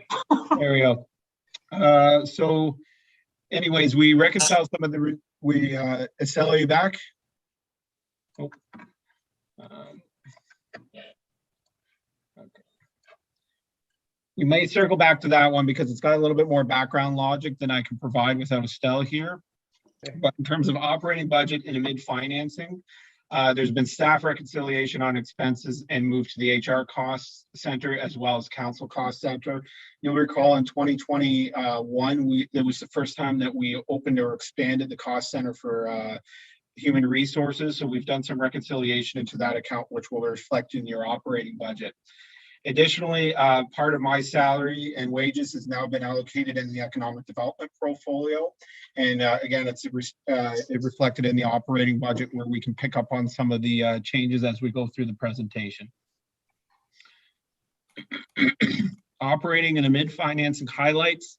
Obviously, this is an election year, so it sees an annual expenses increase of this year of $30,000. HR downloads is a license HR provider that we have. We have increased those professional services slightly in terms of getting out extra modules that also compound inflation rate changes. HR professional and legal increases of $10,000 due to the collective bargaining. That may or may not be used in its full extent, but we are budgeting for it depending on how the negotiations go. Operating budget, protective services, there's some highlights on that. As per the recommendations for the fire committee, $7,500 was a recommendation brought forward for approval to the LC tanker improvements. You recall that I believe it was one of the last meetings in December. And vehicle repairs to the Dodge pickup for the cylinders, if there's any loose ends coming out of that way. There we go. Estelle's back. So Estelle, I just kind of went ahead a little bit to slide 13. But what I'm going to propose, because you froze up there a little bit, is I'll manage the slide deck and we can just go that way. Okay. Okay. So we'll circle back quickly to where we left off, which was the transfer to and from reserves. If you can get a little bit of that logic. Okay, so the to and from reserves in the past, and I don't know what happened there with my internet, but it just dropped. I apologize for that. In the past, the transfers to and from reserves were all included in the administration and finance department. The change that we have done this year for that, we have included them in the corresponding departments or cost centers, if you wish. So that's just a slight change that you will see within the operating budget. Okay, and then now we're going to skip to slide 13 because I was able to cover a little bit just moving ahead. Okay. So OPP contract and protective service and protective equipment. Okay, see, Jonathan, you'll have, I'm sorry, because I'm not managing it, I don't see whether it's your slide or my slide, so I'll let you. It's it'll be my slide. So it's highlights in the policing OPP contract, slide 13. Okay. So for the fire department, so you've done the protective equipment? No. Okay, so the protective equipment for the fire department, we have created a capital project for that. Basically, what we will be doing moving forward is every year we will send a amount to reserves for protective equipment for the fire department. And every year we will create a capital project to draw from that reserve for the expenses for that specific year. The policing OPP contract has been reduced per the OPP billing statement that we received by $106,393. So that's a piece of good news for the policing, the OPP contract.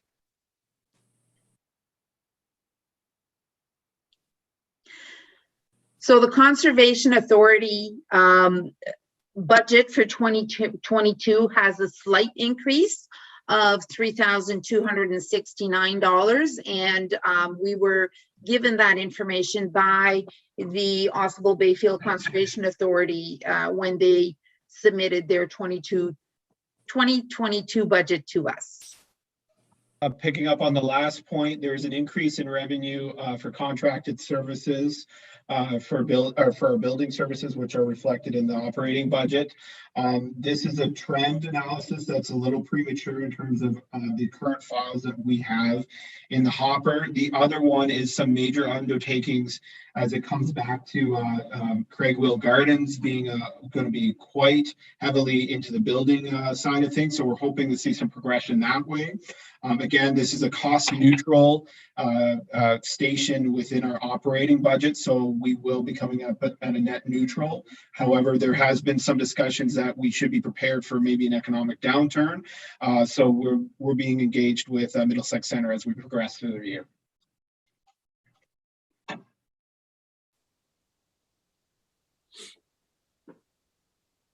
You're muted, Jonathan. Sorry, I just go into a little bit more detail on this.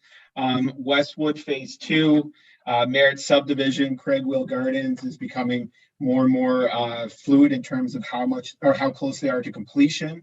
And I'm happy to say that we're pretty much satisfied engineering analysis on both those plans of subdivision.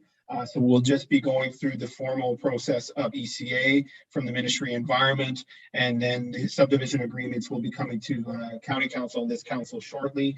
So construction season for 2022 in North Middlesex should be a busy one.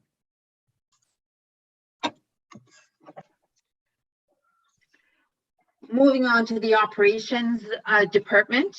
The operations, salaries and wages, there was a reallocation through the different cost centers, and that was based on a 5 years previous salary distribution.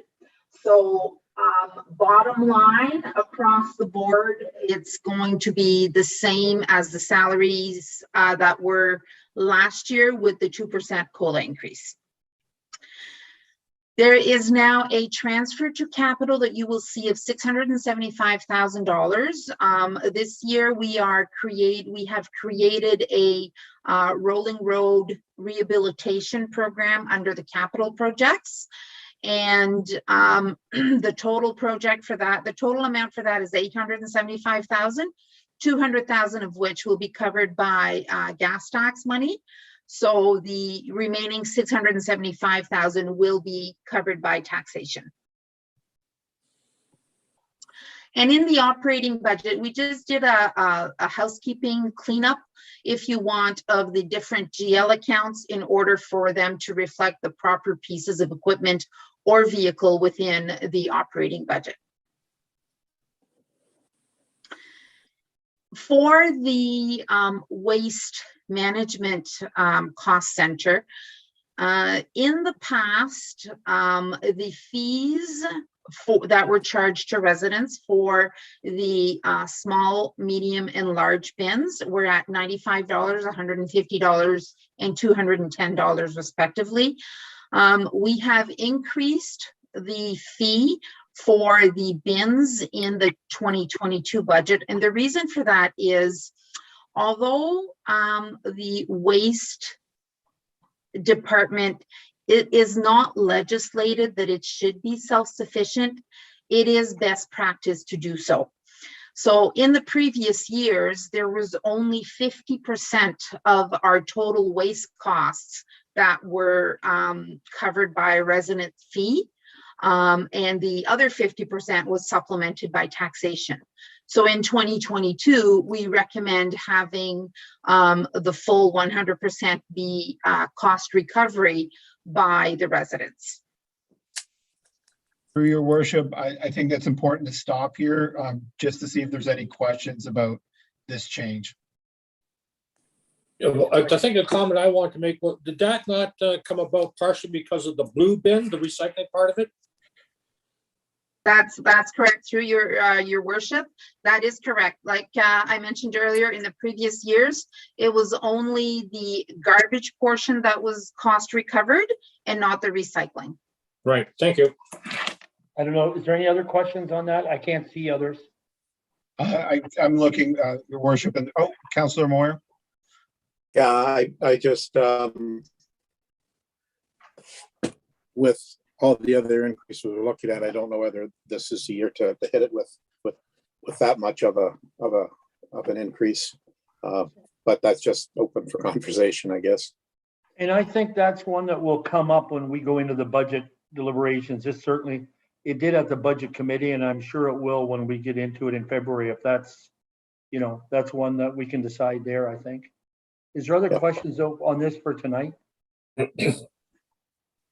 If you want to move to the next slide, Jonathan, there are neighboring municipalities. So you see Strathroy, Caradoc, what their fee is for small, medium, and large bins, as well as Middlesex Center and Lucan. Lucan, you will notice their fee structure is a little bit different. Everybody gets a flat fee, $73 charge for their garbage. And then it goes with the fee for the small, medium, large of $92, $139, and $210.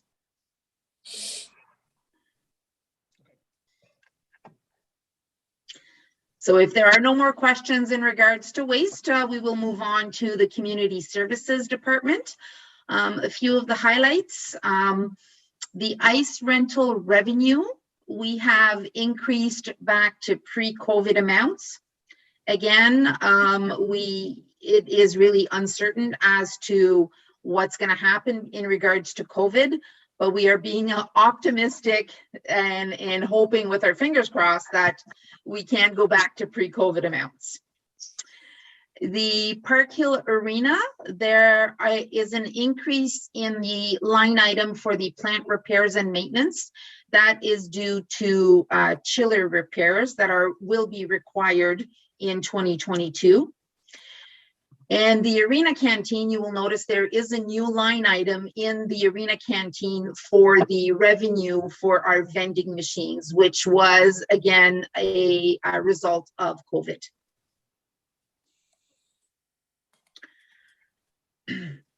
Planning and economic development.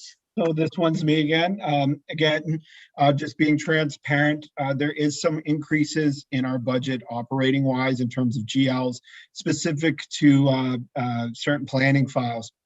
The one thing, excuse me, I would like to note is that this is a cost recovery GL as well as to the best of our ability, meaning that development pays for development. So this is a line item budget for both of these projects, generally on the legal side of things and some planning, third-party review, engineering analysis.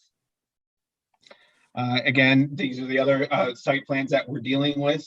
So we just wanted to make sure, and then a general one just in case. Again, a list of some other matters, and we will get these costs back as we move ahead. So part of the proposal for the operating budget, again, is my reconciliation to some economic development. And through the discussions at the budget committee and just speaking with council through the last year as our economic development officer moved on, we are proposing a one-year contract for communication officer position, which will complement the economic development program in North Middlesex, including initiatives related to the election in terms of housekeeping on our website and this general outreach. Again, just some more planning expenses as we go through this. Okay, I'll pass it back to Estelle. Nope, Jonathan, this one's yours as well. My apologies. I got too many, not enough hands going on here, and I'm not being able to keep up with my slide deck with all the notes I had on it.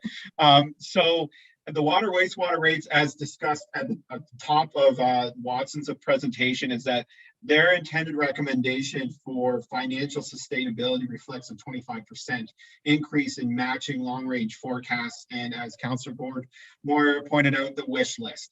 However, we're taking the recommendation of the budget committee, and that was for a 5% increase, but also moving to the base rate of 80 and 20%. So that has been blended in.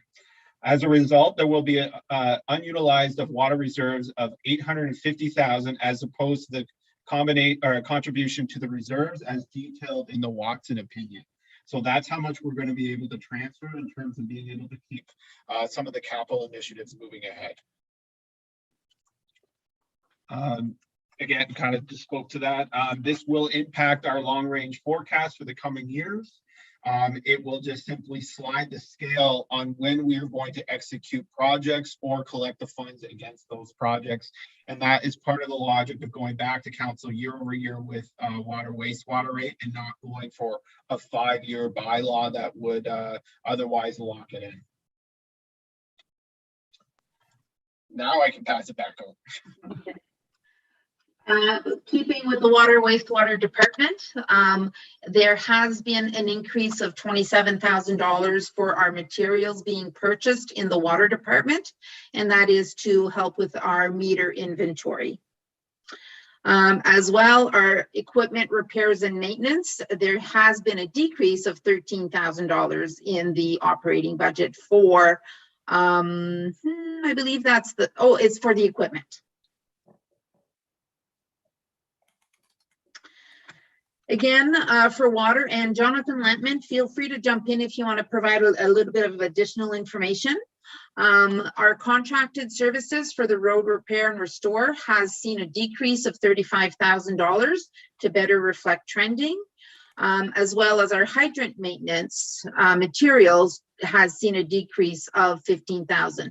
So what we've established in the $10,000 budget line item for the hydrant maintenance is 2 hydrants at $5,000 a piece.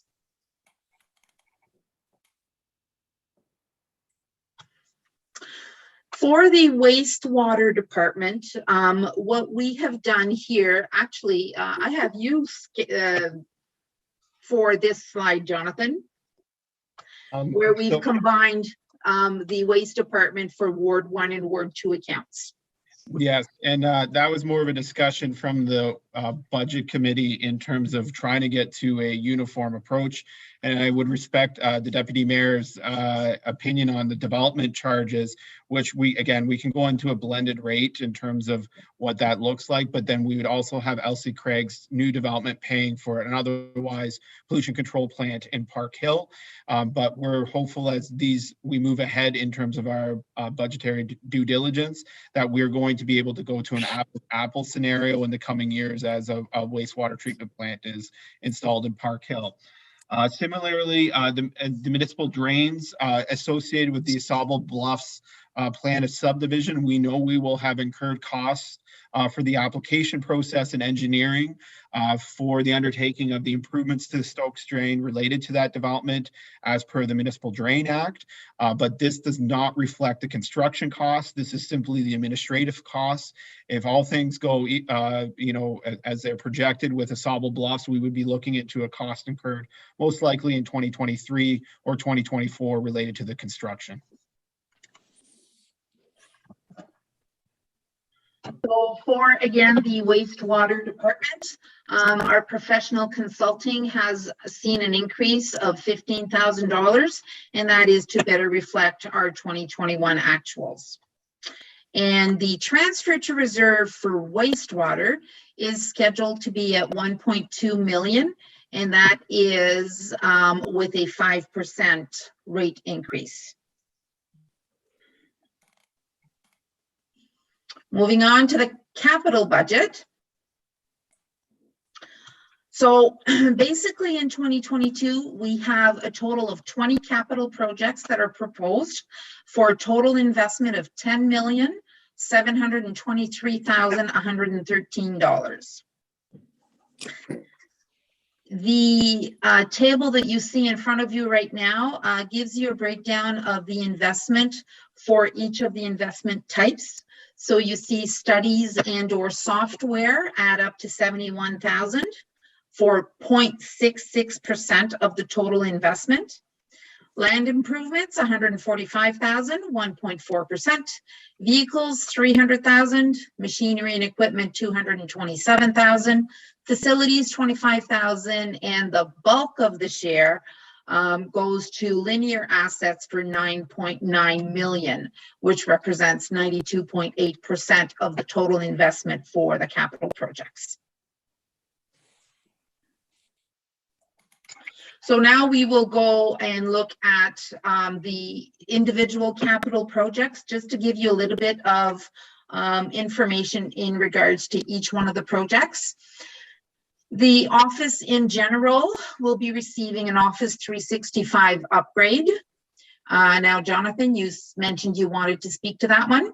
So this is part of our relationship with the county IT in terms of software renewals and updates. This one has been postponed slightly from years previous. We're getting closer and closer to not having the ability to update other operating systems, and it has been suggested that we undertake this year. It will also help with many of our IT service disruptions as it relates to power outages and internet disruptions. So the county will host some of our ability to email out if we do lose our internet or our hydro, which is happening on a recurring basis at least 3 or 4 times a year. I think the longest one we had this year, was about a 2-day outage. Which obviously with what we offer to the residents of North Middlesex, we can't really be acting in the dark when something happens like a tornado or severe service disruption. The Recreation Master Plan, Brandon, I don't know if you want to speak to this, but this has been something in the Recreation Department that we've wanted for a long time. Yeah, through Mayor Rob to members of council, just a little bit on the Recreation Master Plan. It's a 10-year plan that'll help roadmap us, can identify surpluses that we may have, take a look at some of our rates if we want. It'll be something that the Recreation Committee is heavily involved with as well, and trying to gain public feedback on what they'd like to see across the next 10 years, industry trends, that type of thing.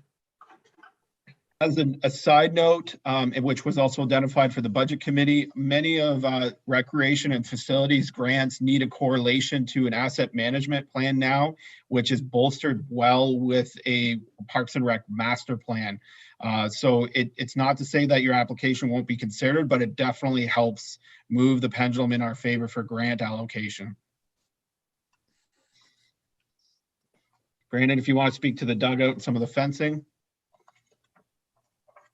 Oh, you're on mute.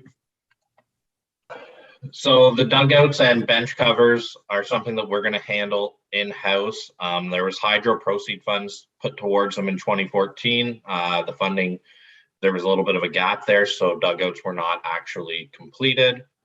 This is something that the Minor Baseball Association, as well as a lot of our senior teams have asked for during the summer to prevent sun beating down on the players and that kind of thing. So we're going to do the 3 main diamonds that are used, and then if Lurie starts to pick up, then in a further year we'll consider that as well. And then the fencing repairs are just needed fencing repairs. We've lost some of the top bars across it, have come loose. It's just time to replace that for life cycle. So moving on to land improvements. I'm happy to finally be able to share some of the roadmap, and forgive the crude drawing as we kind of transition. But the community center and on Kerwood Road and Kerwood and Elginfield, my apologies, that we have redundant or underutilized soccer fields. We are now proposing to take a play in the municipal sector in terms of creating a industrial plan of subdivision moving ahead, where we would sell these lots to prospective businesses thereafter, in terms of bringing in commercial and industrial and mixed use employment lands, as it would be. The one thing I would like to note is that the contribution associated with this undertaking, there is available grants at the county level. And I have been in many conversations at the end of last year in terms of baselining what would happen next. County planning and county economic and development are on side with this undertaking. So we will just be going through the motions.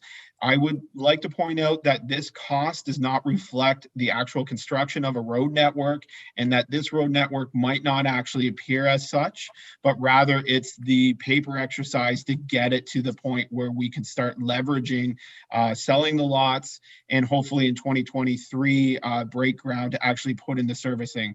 It may be coming faster than that, but that's what we're proposing to do with this surplus land, which has already been deemed surplus by this council and at a previous year. So that's what we're planning to do with the West McGillivray Hall, as it would be. So the next capital project, Jonathan Lattman, you might want to speak to it.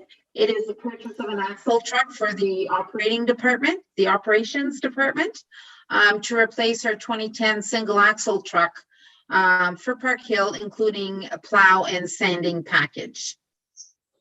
So it is the replacement of the truck that runs in Park Hill.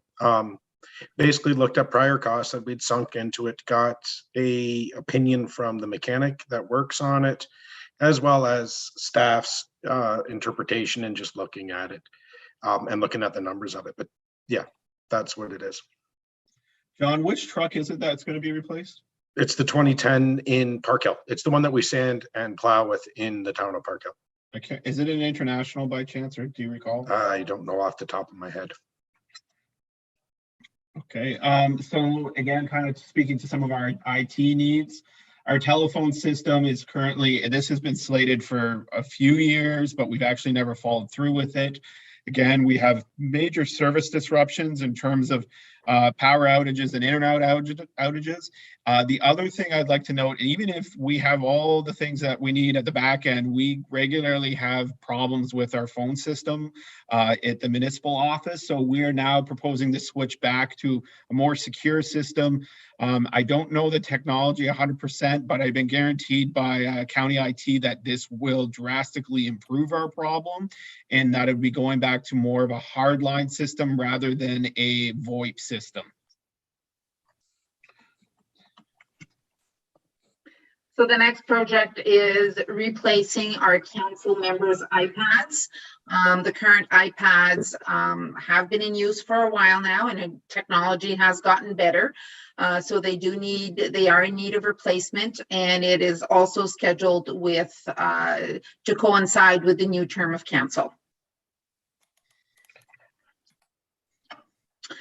Computer hardware life cycle replacement on schedule in 2022 is a desktop for Public Works, as well as 2 laptops for individuals in the administration department.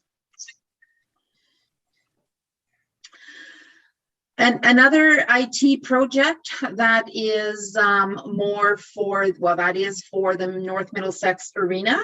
Brandon, if you might want to speak to it, it is for the new firewall and PoE switch.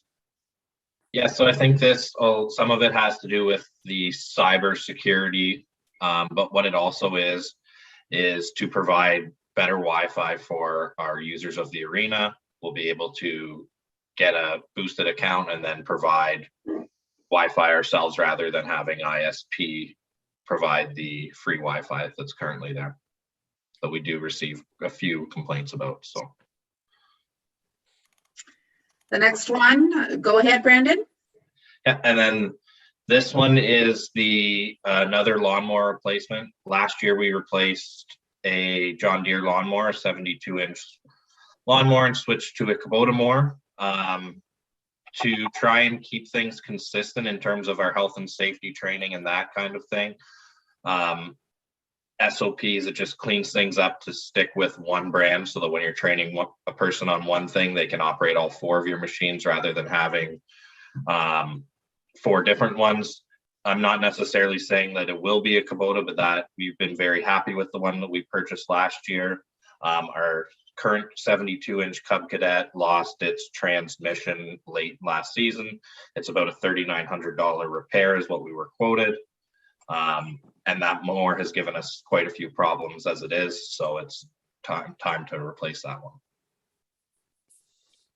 one. Also with that, this year we're looking to replace the 54-inch as well. We broke its frame last year and we had Public Works weld it back together. We've had a few other issues with this one, but it seems to be, for lack of a better terms, a lemon for us as well. This will basically give us 3 diesel lawnmowers, which provided much greater efficiency, and it will push back. I think our next lawnmower for replacement is until 2024, and then we won't see another one for 5 or 6 years after that. And then this is a double axle trailer replacement. It went through the approved operational budget last year. The trailer's starting to rust out underneath. The floorboards are rotted in it. We went to replace it last year and we were told it was a 36-week wait period for them. So we held off, and then in the fall, the number that we were given in the spring of 4,800 was closer to 6,000 with the steel uppages. So it became a capital project. So I just pushed it forward to this year to capitalize it. For more under machinery and equipment investment type, the bunker gear equipment for our firefighters. Remember I said in the operating budget, there's going to be now a transfer to reserve every year to cover PPE for our firefighters. This in 2022, we have a slot for bunker gear equipment replacement. And also under machinery and equipment, Jonathan Letman, if you would like to cover the water meters as per the meter core presentation. So as per the presentation, the meter core came in basically 50-50 split operational and capital as it sits right now. Working on the information that council requested at that delegation, and hoping to bring everything back with another report for February 2nd prior to you guys approving or considering to approve the budget on the 19th.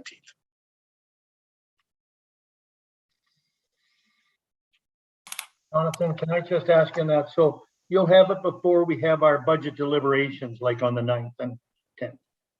That's correct, Mayor, right in between the two, right in between this one and then the budget. Yep. Perfect.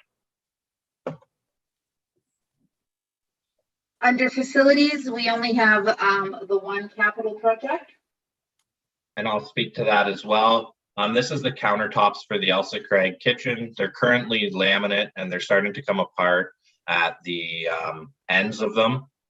We have seen a lot more interest in rental of our kitchen from actually someone who wants to run a commercial business out of it. One of the things that's lacking is our current countertops. We replaced Park Hills 3 or 4 years ago and have received quite a few compliments on it. So we would be going to the same type of coriander material that was used there. And yeah.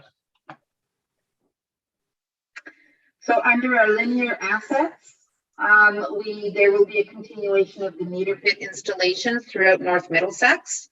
And we've also created a capital project that I spoke to earlier during the operating budget, the rolling road rehabilitation. So this will include gravel roads as well as hardtop patch repairs. The dollar value for this project is $875,000, of which $200,000 will be covered by the federal gas tax, and then the $675,000 will be a transfer to capital for from the taxation. So part of the exercise that we went through with the budget committee, and what I'd encourage council to do, especially as it relates to linear assets as they become closer and closer for renewal and we get closer to finalizing the engineering, is that we're going to have to pick priorities. We can't do every project. And right now, as we've discussed a little bit, we're very lucky that we have been nominated for a grant for the Park Hill Road, Main Street Road rehabilitation that will be considered at the federal level. Nothing's guaranteed yet, so hopefully we'll have news to come to council in February on when and if that'll fall into place. But currently what we have slated just for the linear asset capital investment at the previous slide as that breakdown, 92%, is for the Park Hill Main Street improvements. Likely you are aware, as through the public consultation and the award of the engineering design for these projects, Petty Street and Queen Street North are also identified for capital needs, which reflect our long-range forecast, but we can't do everything at once. So we'll have to consider how we move ahead and the financial impact, debt financing as it would be, water, wastewater rates. Again, these are reflective in the 25%, but if we keep consistent at a 5-year increase, we're going to have some harder choices as it relates to localized improvements. And both of these projects have development benefits to the localized or the local applicants.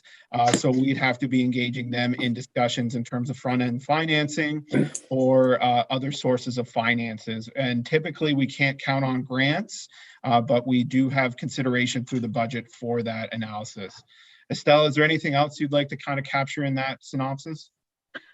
No, I think you've pretty much covered everything. It's not like Jonathan has said, in our capital project totals, we have included one of the two projects. We've included the Park Hill Main Street. We have not included the Queen and Petty, but again, this is for council consideration. So the next couple of slides, just because we've been talking a lot about financing and reserves, I've given you a total of our balances in each of our different reserves.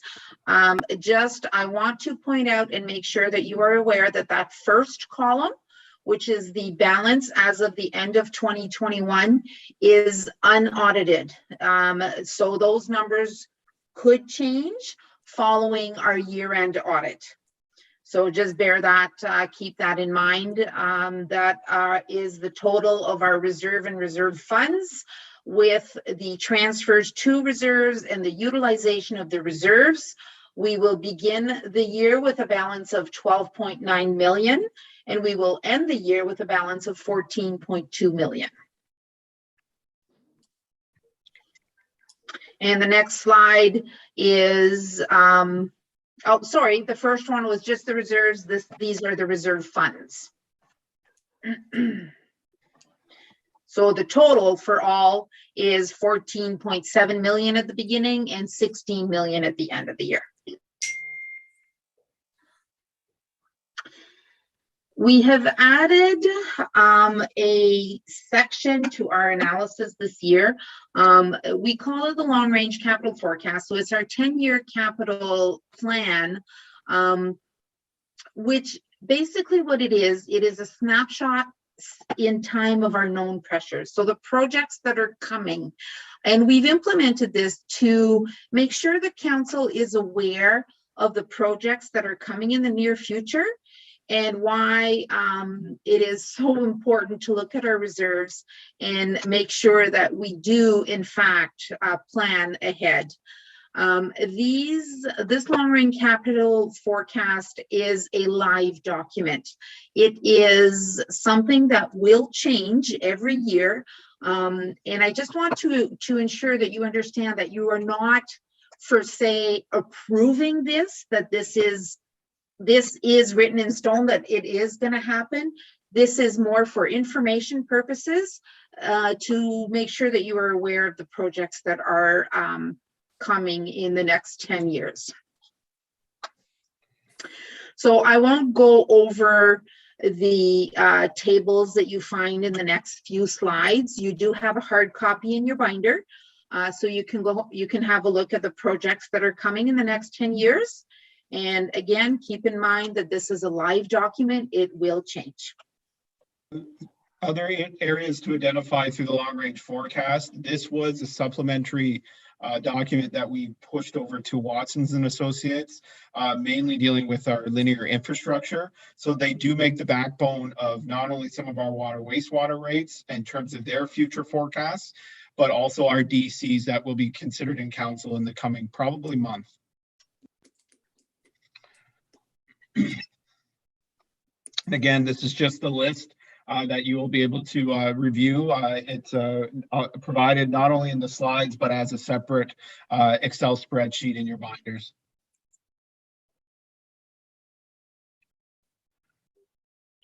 So this, just so you are aware, I'm just going to go over the totals.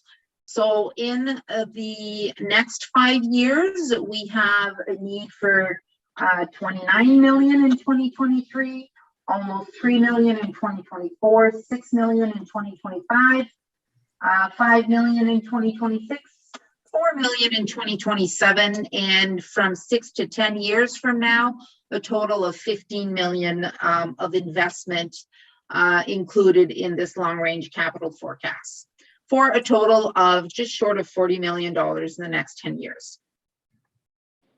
This kind of alludes to a little bit of a backlog of service needs in improvement, which will also become more prevalent as we reconsider our asset management plan, and that will be coming up in the first quarter of this year as well. Okay, so this is where we now pull everything together. So this current draft budget has included a 2% municipal tax rate increase. Just for your information, a 1% tax rate increase is equal to $81,995 of additional revenue for the municipality. So being a 2% recommended increase, you double that, and it's additional revenue of $163,989.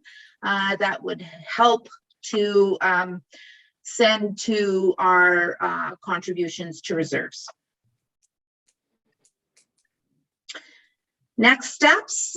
So now that you've basically gotten a high level information for the budget, the next steps, you now have your binders. You will review the line by line if you want. You will have your own personal reviews. By all means, if you have any questions, in order to make deliberations easier, please send me your list of questions ahead of time. And when I get the questions, I will reply to all members of council with the answers. That way, the information will be shared And it will make the deliberations a little bit easier come February 9th and 10th.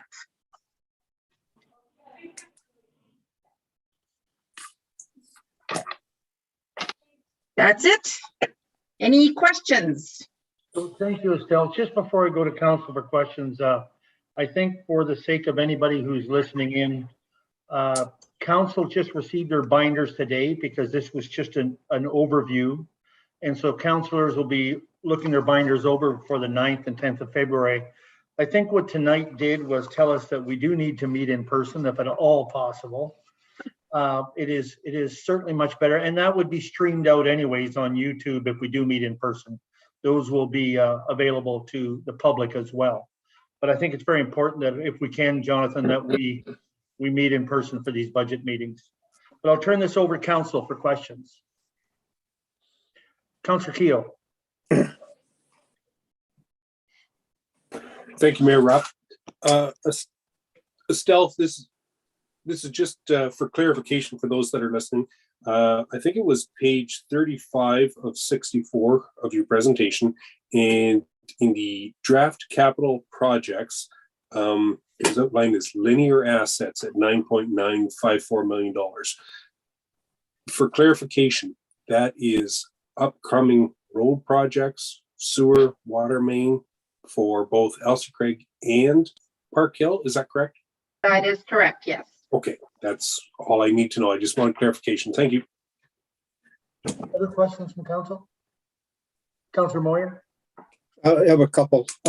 Just wondering for the budget committee, was there any consideration to, I guess, postponing or cutting back on the paving and graveling programs and maybe equipment purchases, some of the larger items? And because we're in such a, seems to be a dire situation with our water and wastewater and some of those funds being put in reserves to help out, not continuing, maybe just for a year or two. So there was conversation on that, Gordon. I think that's a good one to have, you know, when we have our deliberations. But yes, there was that conversation at our budget committee meetings as well. Okay, all right. The second question on the West Williams property. What's servicing like out there? One of the, like, is that a good place to put an industrial park? Or would you be better to sell that property off as a whole and have the industrial park, you know, work with Southwest in around the arena there and have an industrial park there where we do have servicing? Through your worship, there's a couple of things to consider to Councillor Gordmore's point, is land that we own.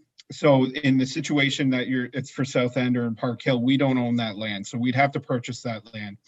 The second consideration that we have to, or you mean closer to the arena? So in either case, we need to demonstrate through a planning justification lens, employment land. In consultation with the county planner, unfortunately, the West Williams Hall is outside the urban growth boundary. And I'm worried that if we relinquish those lands to a third party, that we would be giving someone lands that are identified as institutional, which are community centers, and they'd have to go through rezoning. And because of that, and because that is now to a third party and outside of urban growth, planning would not be able to support the rezoning of a commercial or an industrial use for the West Williams lands as it's proposed right now. If the municipality undertakes that work and that first step of doing the planning side of things, the paper exercise, in consultations with the county, it is more favorable that they will allow us to do that under the same wavelength that we're also undertaking our official plan update this year.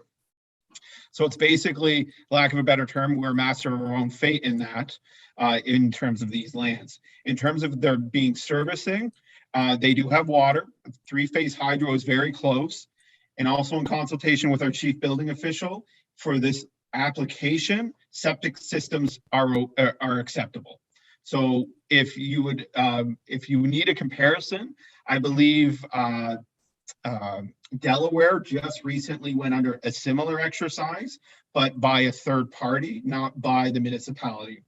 Lucan also has gone through an industrial park as well, but that was within their urban growth boundary.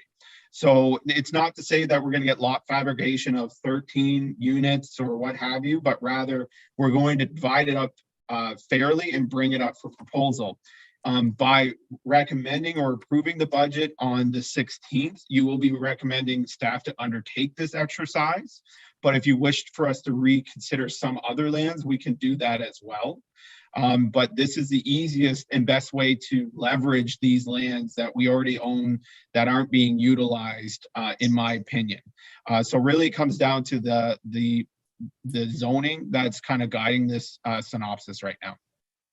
I guess I think we'd be limiting ourselves if they had to put septic fields in out there to the size of the property. And the other one, if we closer to town with Southwest, the municipality doesn't need to own that industrial subdivision.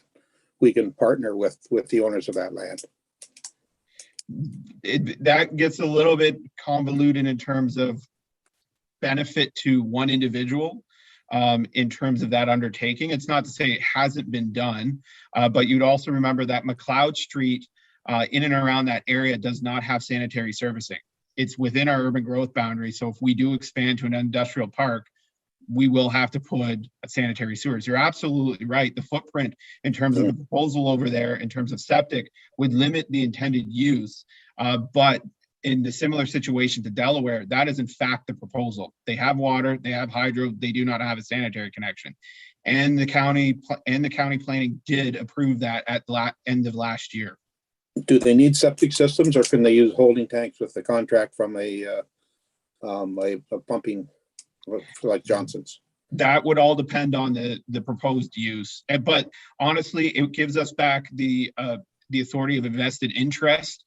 As we would relinquish that, I'd be able to, or the organization would be able to advocate on their behalf once we kind of get into those negotiations with county planning, with the chief building official, to see what the best outcome could be for them. So again, I think this is the best use of the land. It has been deemed surplus previously, and we haven't had rentals out there for a number of years. Okay. Has there been any interest in purchasing the whole lot? Sorry, Gord. Has there been any interest in the whole property? There has been some preliminary discussions. I've been part of that over the last year, but that zoning is really going to be a hard one to overcome if we relinquish the lands to somebody else. It's almost guaranteeing that county planning can't approve it because it's institutional, and they're going to be saying we're taking employment land away from our urban centers, which they wouldn't be in favor of. Okay, thank you. Deputy Mayor Nelson.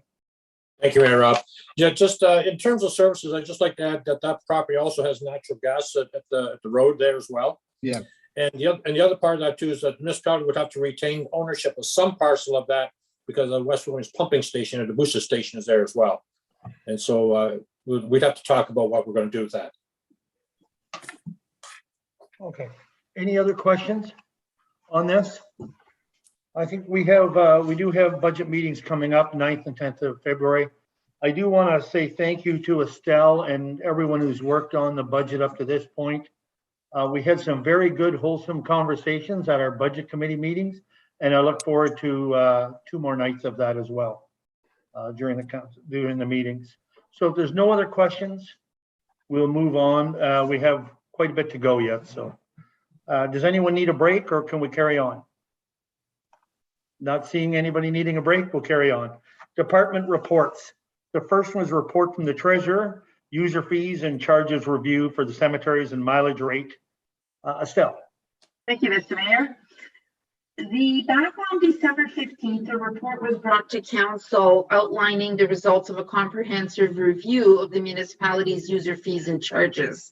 At that time, there was missing information in regards to the cemetery, the proposed cemetery fees. So this report outlines what the changes are for the different fees in regards to cemeteries. I will not go through each individual fee one by one. You have the table in front of you. There was also another item that was missed in the previous report, and that was under Schedule A for the administration, and that is in regards to the mileage fee that we will reimburse per kilometer. Our current fee is at 45 cents per kilometer. The recommended change is to indicate follow the CRA fees. And currently the CRA fees sit at 61 cents per kilometer. So we don't have a lot of mileage expense reimbursement, but I think in all fairness for our staff and for members of council, that we should stay with the CRA fees. Okay, thank you. Any questions on this report? Deputy Mayor Nelson. Thank you. I assume, Estelle, when you make referral to a CRA, that's Canada Revenue Agency? Correct. Okay, I'm not the one of the scammers, all right? No, Mayor not the Rob, ones I just cringe when I hear those letters. Any other questions? Mayor Rob, what is the county rate? Is it 55 or did they increase that? Do you know? I thought it was increased. We need to check that. Yeah, I'd like to check that, yeah. But that'll be coming up probably the county budget starts end of January as well. Okay, all right, thank you. Any other questions on this?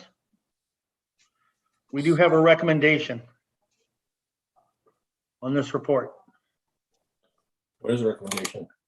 Moved by Councillor Keogh, seconded by Councillor McClinchy. In favor? Carried. Thank you. Thanks, Estelle. Report from the drainage superintendent, appoint engineer for the Cameron Drain. Mayor, members of council, what you have in front of you is the appointing of the engineer for the Cameron Drain. The recommendation is that council receive this report and appoint R. Dobbin Engineering as the engineer on the Cameron Drain. You have a recommendation. Any questions? I'm here to answer. I have one for you, John. This is not the Cameron Gillies Drain. This is the Cameron Drain. No, it's Cameron. It's branch E of the Cameron, not the Cameron Gillies. Correct. Okay. Any questions for Jonathan on this? Seeing none, we have a recommendation in front of us. Councillor Nicol, Deputy Mayor Nelson, all in favor? Carried. And we have another report from the drainage superintendent on the petition received and appoint engineer Kellenstein Drain number 2. Mayor, members of council, this is the petition to appoint the engineer on the Kellenstein Drain number 2. You have 2 recommendations in front of you. The first is that council received the petition for the drainage works by owners under Section 4 of the Drainage Act. And the second is that council received this report and appoint R. Dobbin Engineering as the engineer for the Kellenstein Drain. The reason we're doing this is that we do not need to wait the 30 days. We can appoint the engineer at the same time. That's Joanne has basically just lumped the 2 together just to save one more report going to council.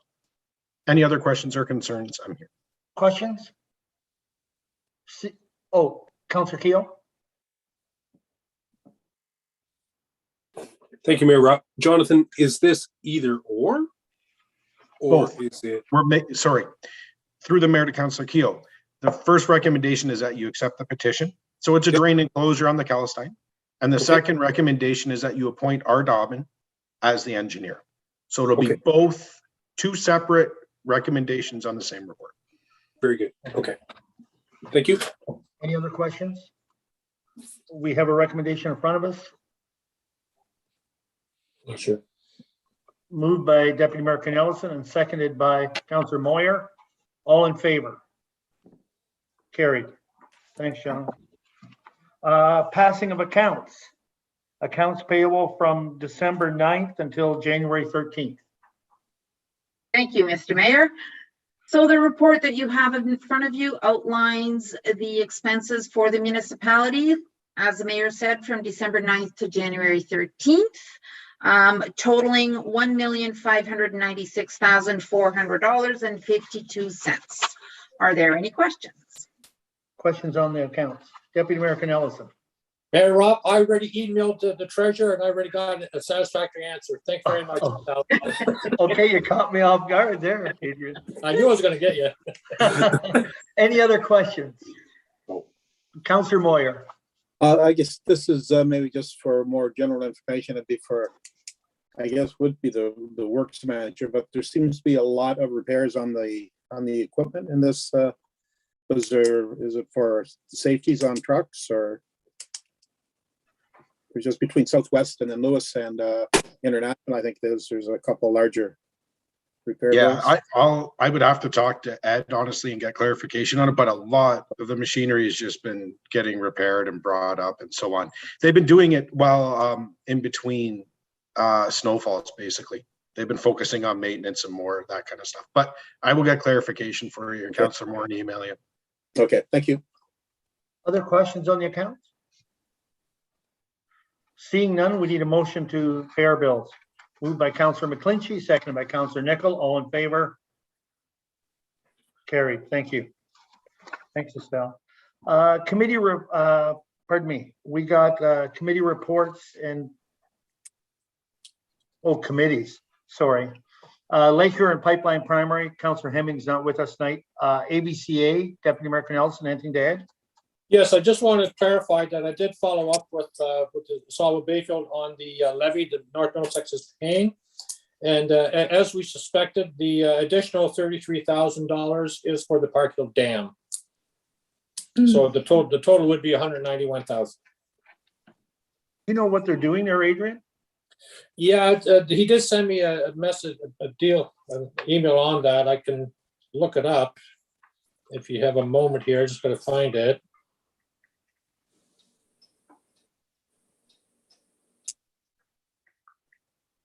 There it is, Brian Horner. The special benefit, which totaled separately at the end of the year, is estimated at 33. North Middlesex flood control structures, Parkhill Dam, 26,216. Erosion control structures, Nairn Cemetery at 1,292. The Stewart Gully, 1,641. These amounts totaled 29,149. And another 3,856 has been included for Parkhill Dam electrical repairs, which may or may not happen, as it may depend on WECI funding. Okay. For a total of 33,000. All right, thank you. Any other questions for Adrian? Seeing none. Blue Water Recycling, Councillor McClinch, anything there? EDAC, Local School Advisory. Yeah, there's a rural education symposium being held by Stormont, Dundas, and Glengarry on February the 3rd from 9 o'clock till 12:30, and it's virtual. I encourage anyone that can participate to sign up.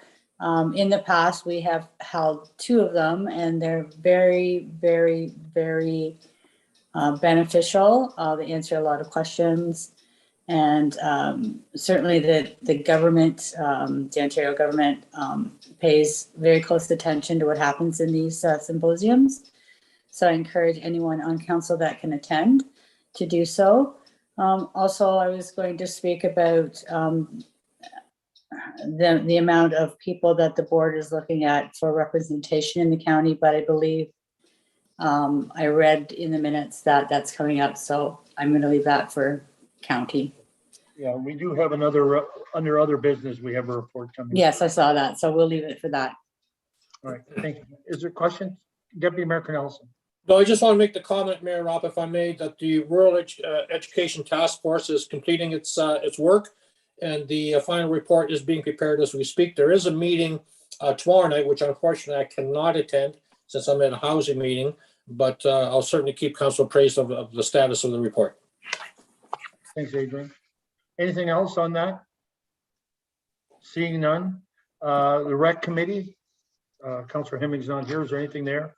There's some minutes there. Does anybody want to follow up on that, or is that self-explanatory? No questions for the rec committee? Policy review, fire committee, anything there? Just for council's review. Okay, thank you. The budget committee, obviously, the overview has been presented to council tonight, and so the budget committee has actually done their work now. It'll strictly be up to council.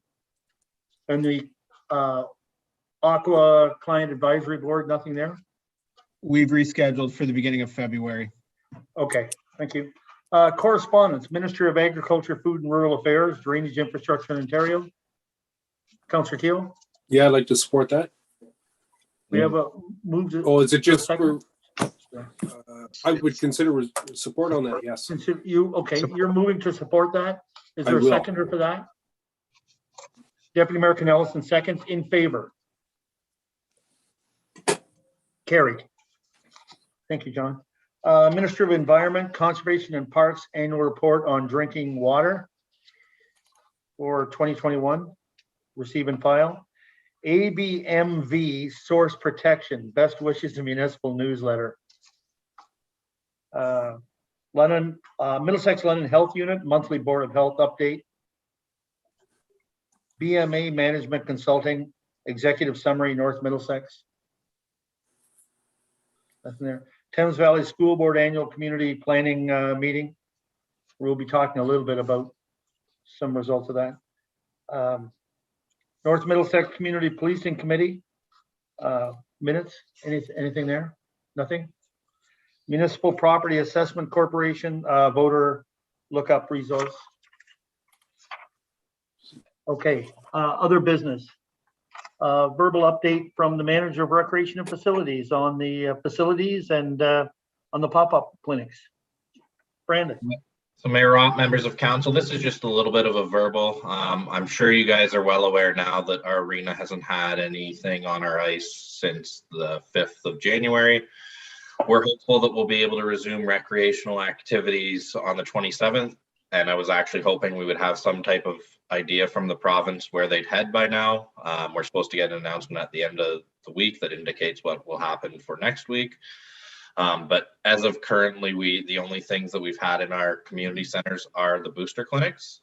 We've had 2 booster clinics so far, yesterday and the previous Tuesday in Elsa Craig. The Elsa Craig one was very well attended. Yesterday we had good attendance as well. And then next week, next Tuesday is our final one. It's been all smooth sailing for them so far, so hopefully it continues. Thank you, Brandon. Any questions for Brandon? Hopefully these are the last ones we need, right? Hopefully. No other questions for Brandon? Okay, thanks, Brandon. Verbal update from the fire chief on prevention personnel changes. Hey, your worship, members of council.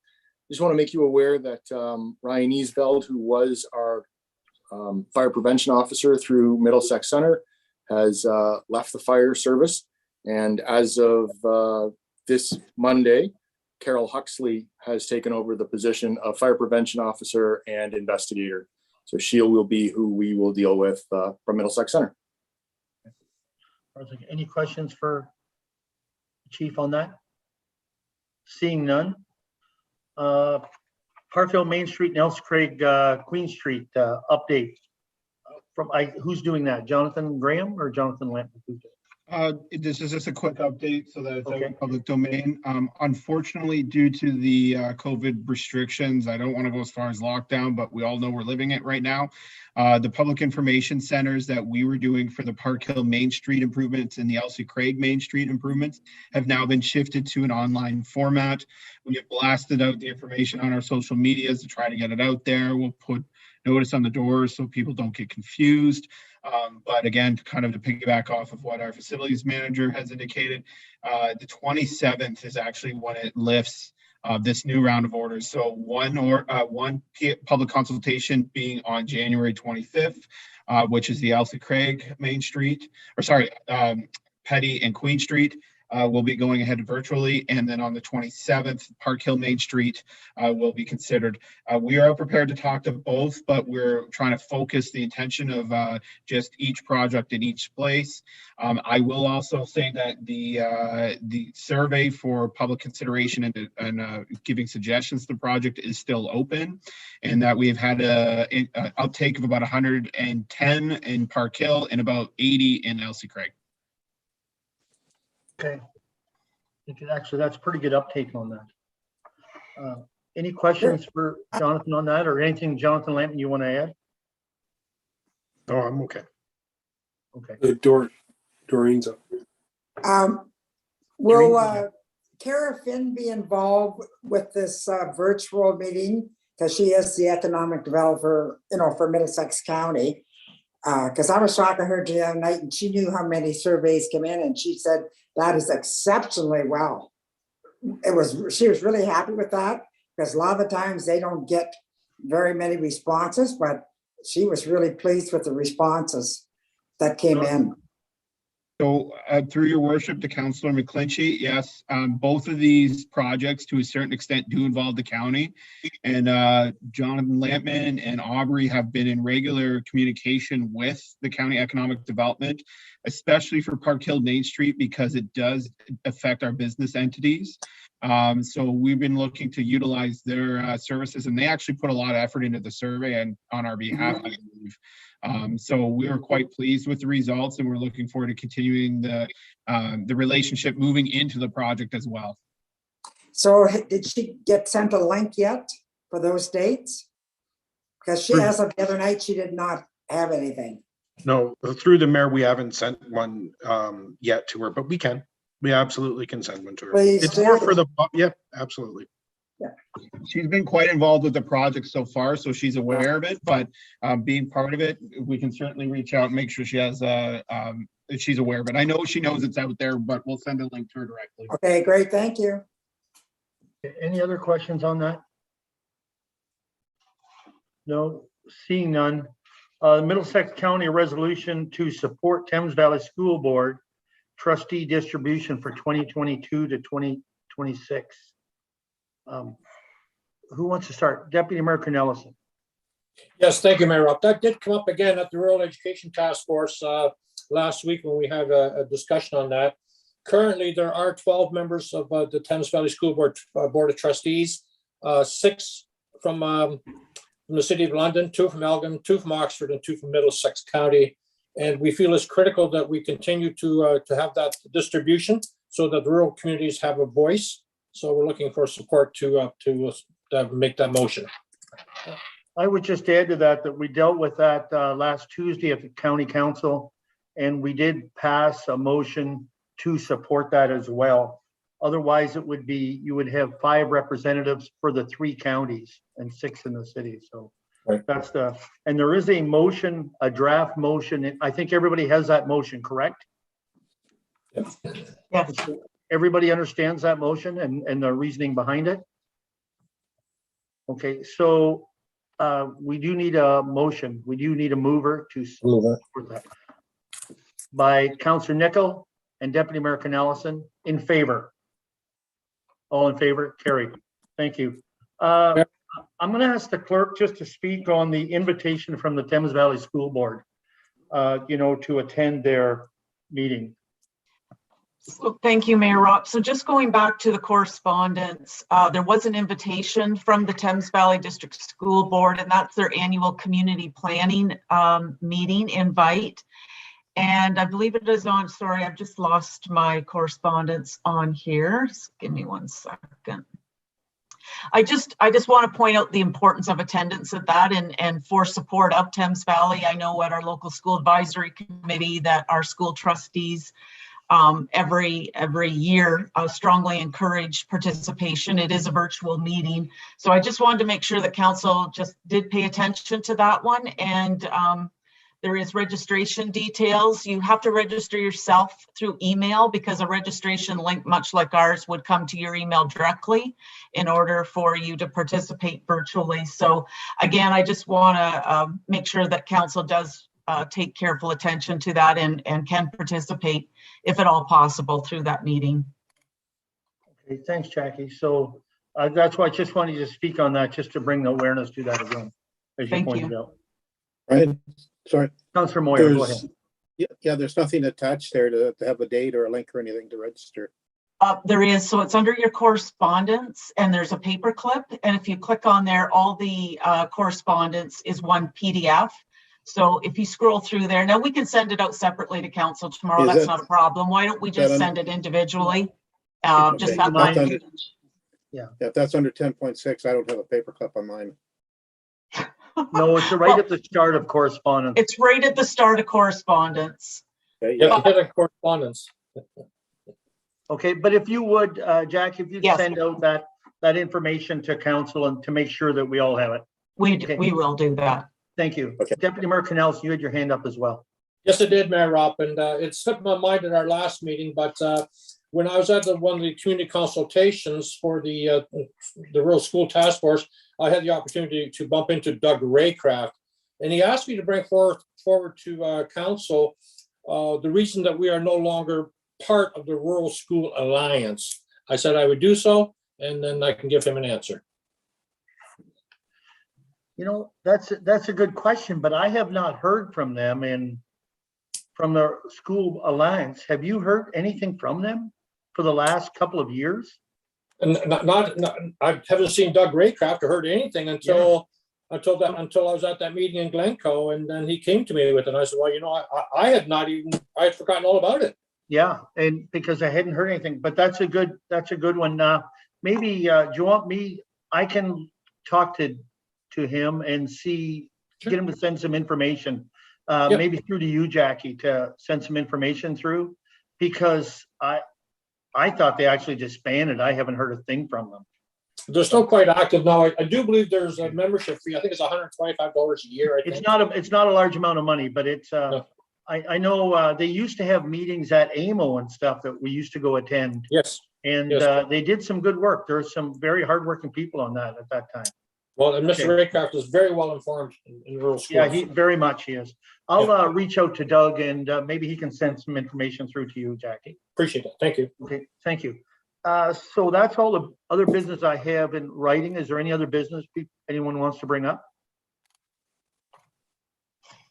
Seeing no other business, we'll move on. Deferred items are in front of you.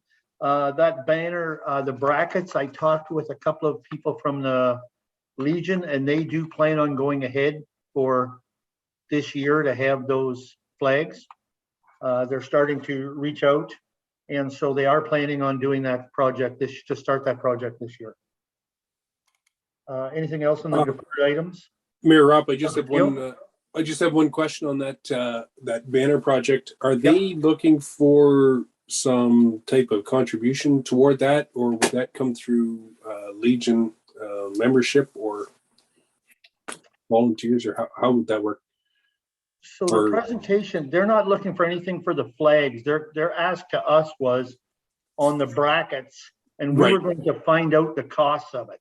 That was the first step for us to find out costs. Correct, Jonathan? Yeah, through the mayor to Councillor Keogh. That's correct. So the first ask was just make sure all the poles down Main Street basically have a bracket that they can hang on. And then what the cost would be to put a bracket to go the other way if they get more flags. We will get that. Second ask, when we do Christmas. So we go up, we put it up for November 11th or the week of November 11th, leave it there. And then when we go to hang our Christmas decorations, we take it down. So we would do the hanging of the banners, and we would fix the posts and supply the brackets. That was their ask of us. Okay, so the municipality is going to look after the brackets. That's the ask. That's correct. Okay, no, that's all. I just want a clarification. Thank you. Jonathan Graham, you want to add to that? Your Worship, I just wanted to reaffirm that they were going to come back with the uptake of the number of banners that they would need. I think for all intents and purposes, we've given the go ahead for the stuff that faces the street. But you know, if they come back with, I think it was 75 or something like that, then we'd have to invest on brackets on the other side, and that would come to council in a future consideration. Okay. Thank you. All right. Anything else on that? Anyone? It is a great project. I'm so glad to see them moving forward with that. Okay, so communications, including county council, Deputy Mayor Canals. Thank you, Mayor Ropp. As you will recall, we had a robust discussion regarding the term of warden. One council member brought forward the motion to extend it to a 2-year term versus a 1-year term. So we did have a very good conversation on it. We're waiting for a staff report, I believe, to follow up with an additional discussion. We did already talk about the trustees and for the county. There was also the Chris Trainey, the county engineer, did bring forward a discussion on traffic lights. There's been some studies done mainly at Illerton and Wonderland, Glendon and Melbourne, Adelaide and Illerton Road for traffic lights. Illerton Wonderland will be getting traffic lights. The others do not meet the criteria yet at this time. There's additional studies taking place in Strathroy for additional lights as well. And I have another note here for the Middlesex OP alignment too. It is an interesting read. If you have an opportunity to look it up on the website, I think it'd be an interesting read. I don't know, Mayor Ropp, if you have anything you'd like to add? No, I think you covered it pretty well. The term for 2 years for warden, the report's coming because it's not maybe just quite as easy as just voting to 2 year or 1 year. There is some ramifications there that have to happen, some changes, but that was brought forward to us anyways. So any questions for the county? Seeing none, reading of the bylaws. Council has before them a list of the bylaws. The first and second reading pertain to bylaw 1 to 9, barring any questions. We're looking for first and second reading. First and second reading. Councillor Moyer, Councillor McClinchy, all in favor? Carried. And third and final reading on all bylaws listed.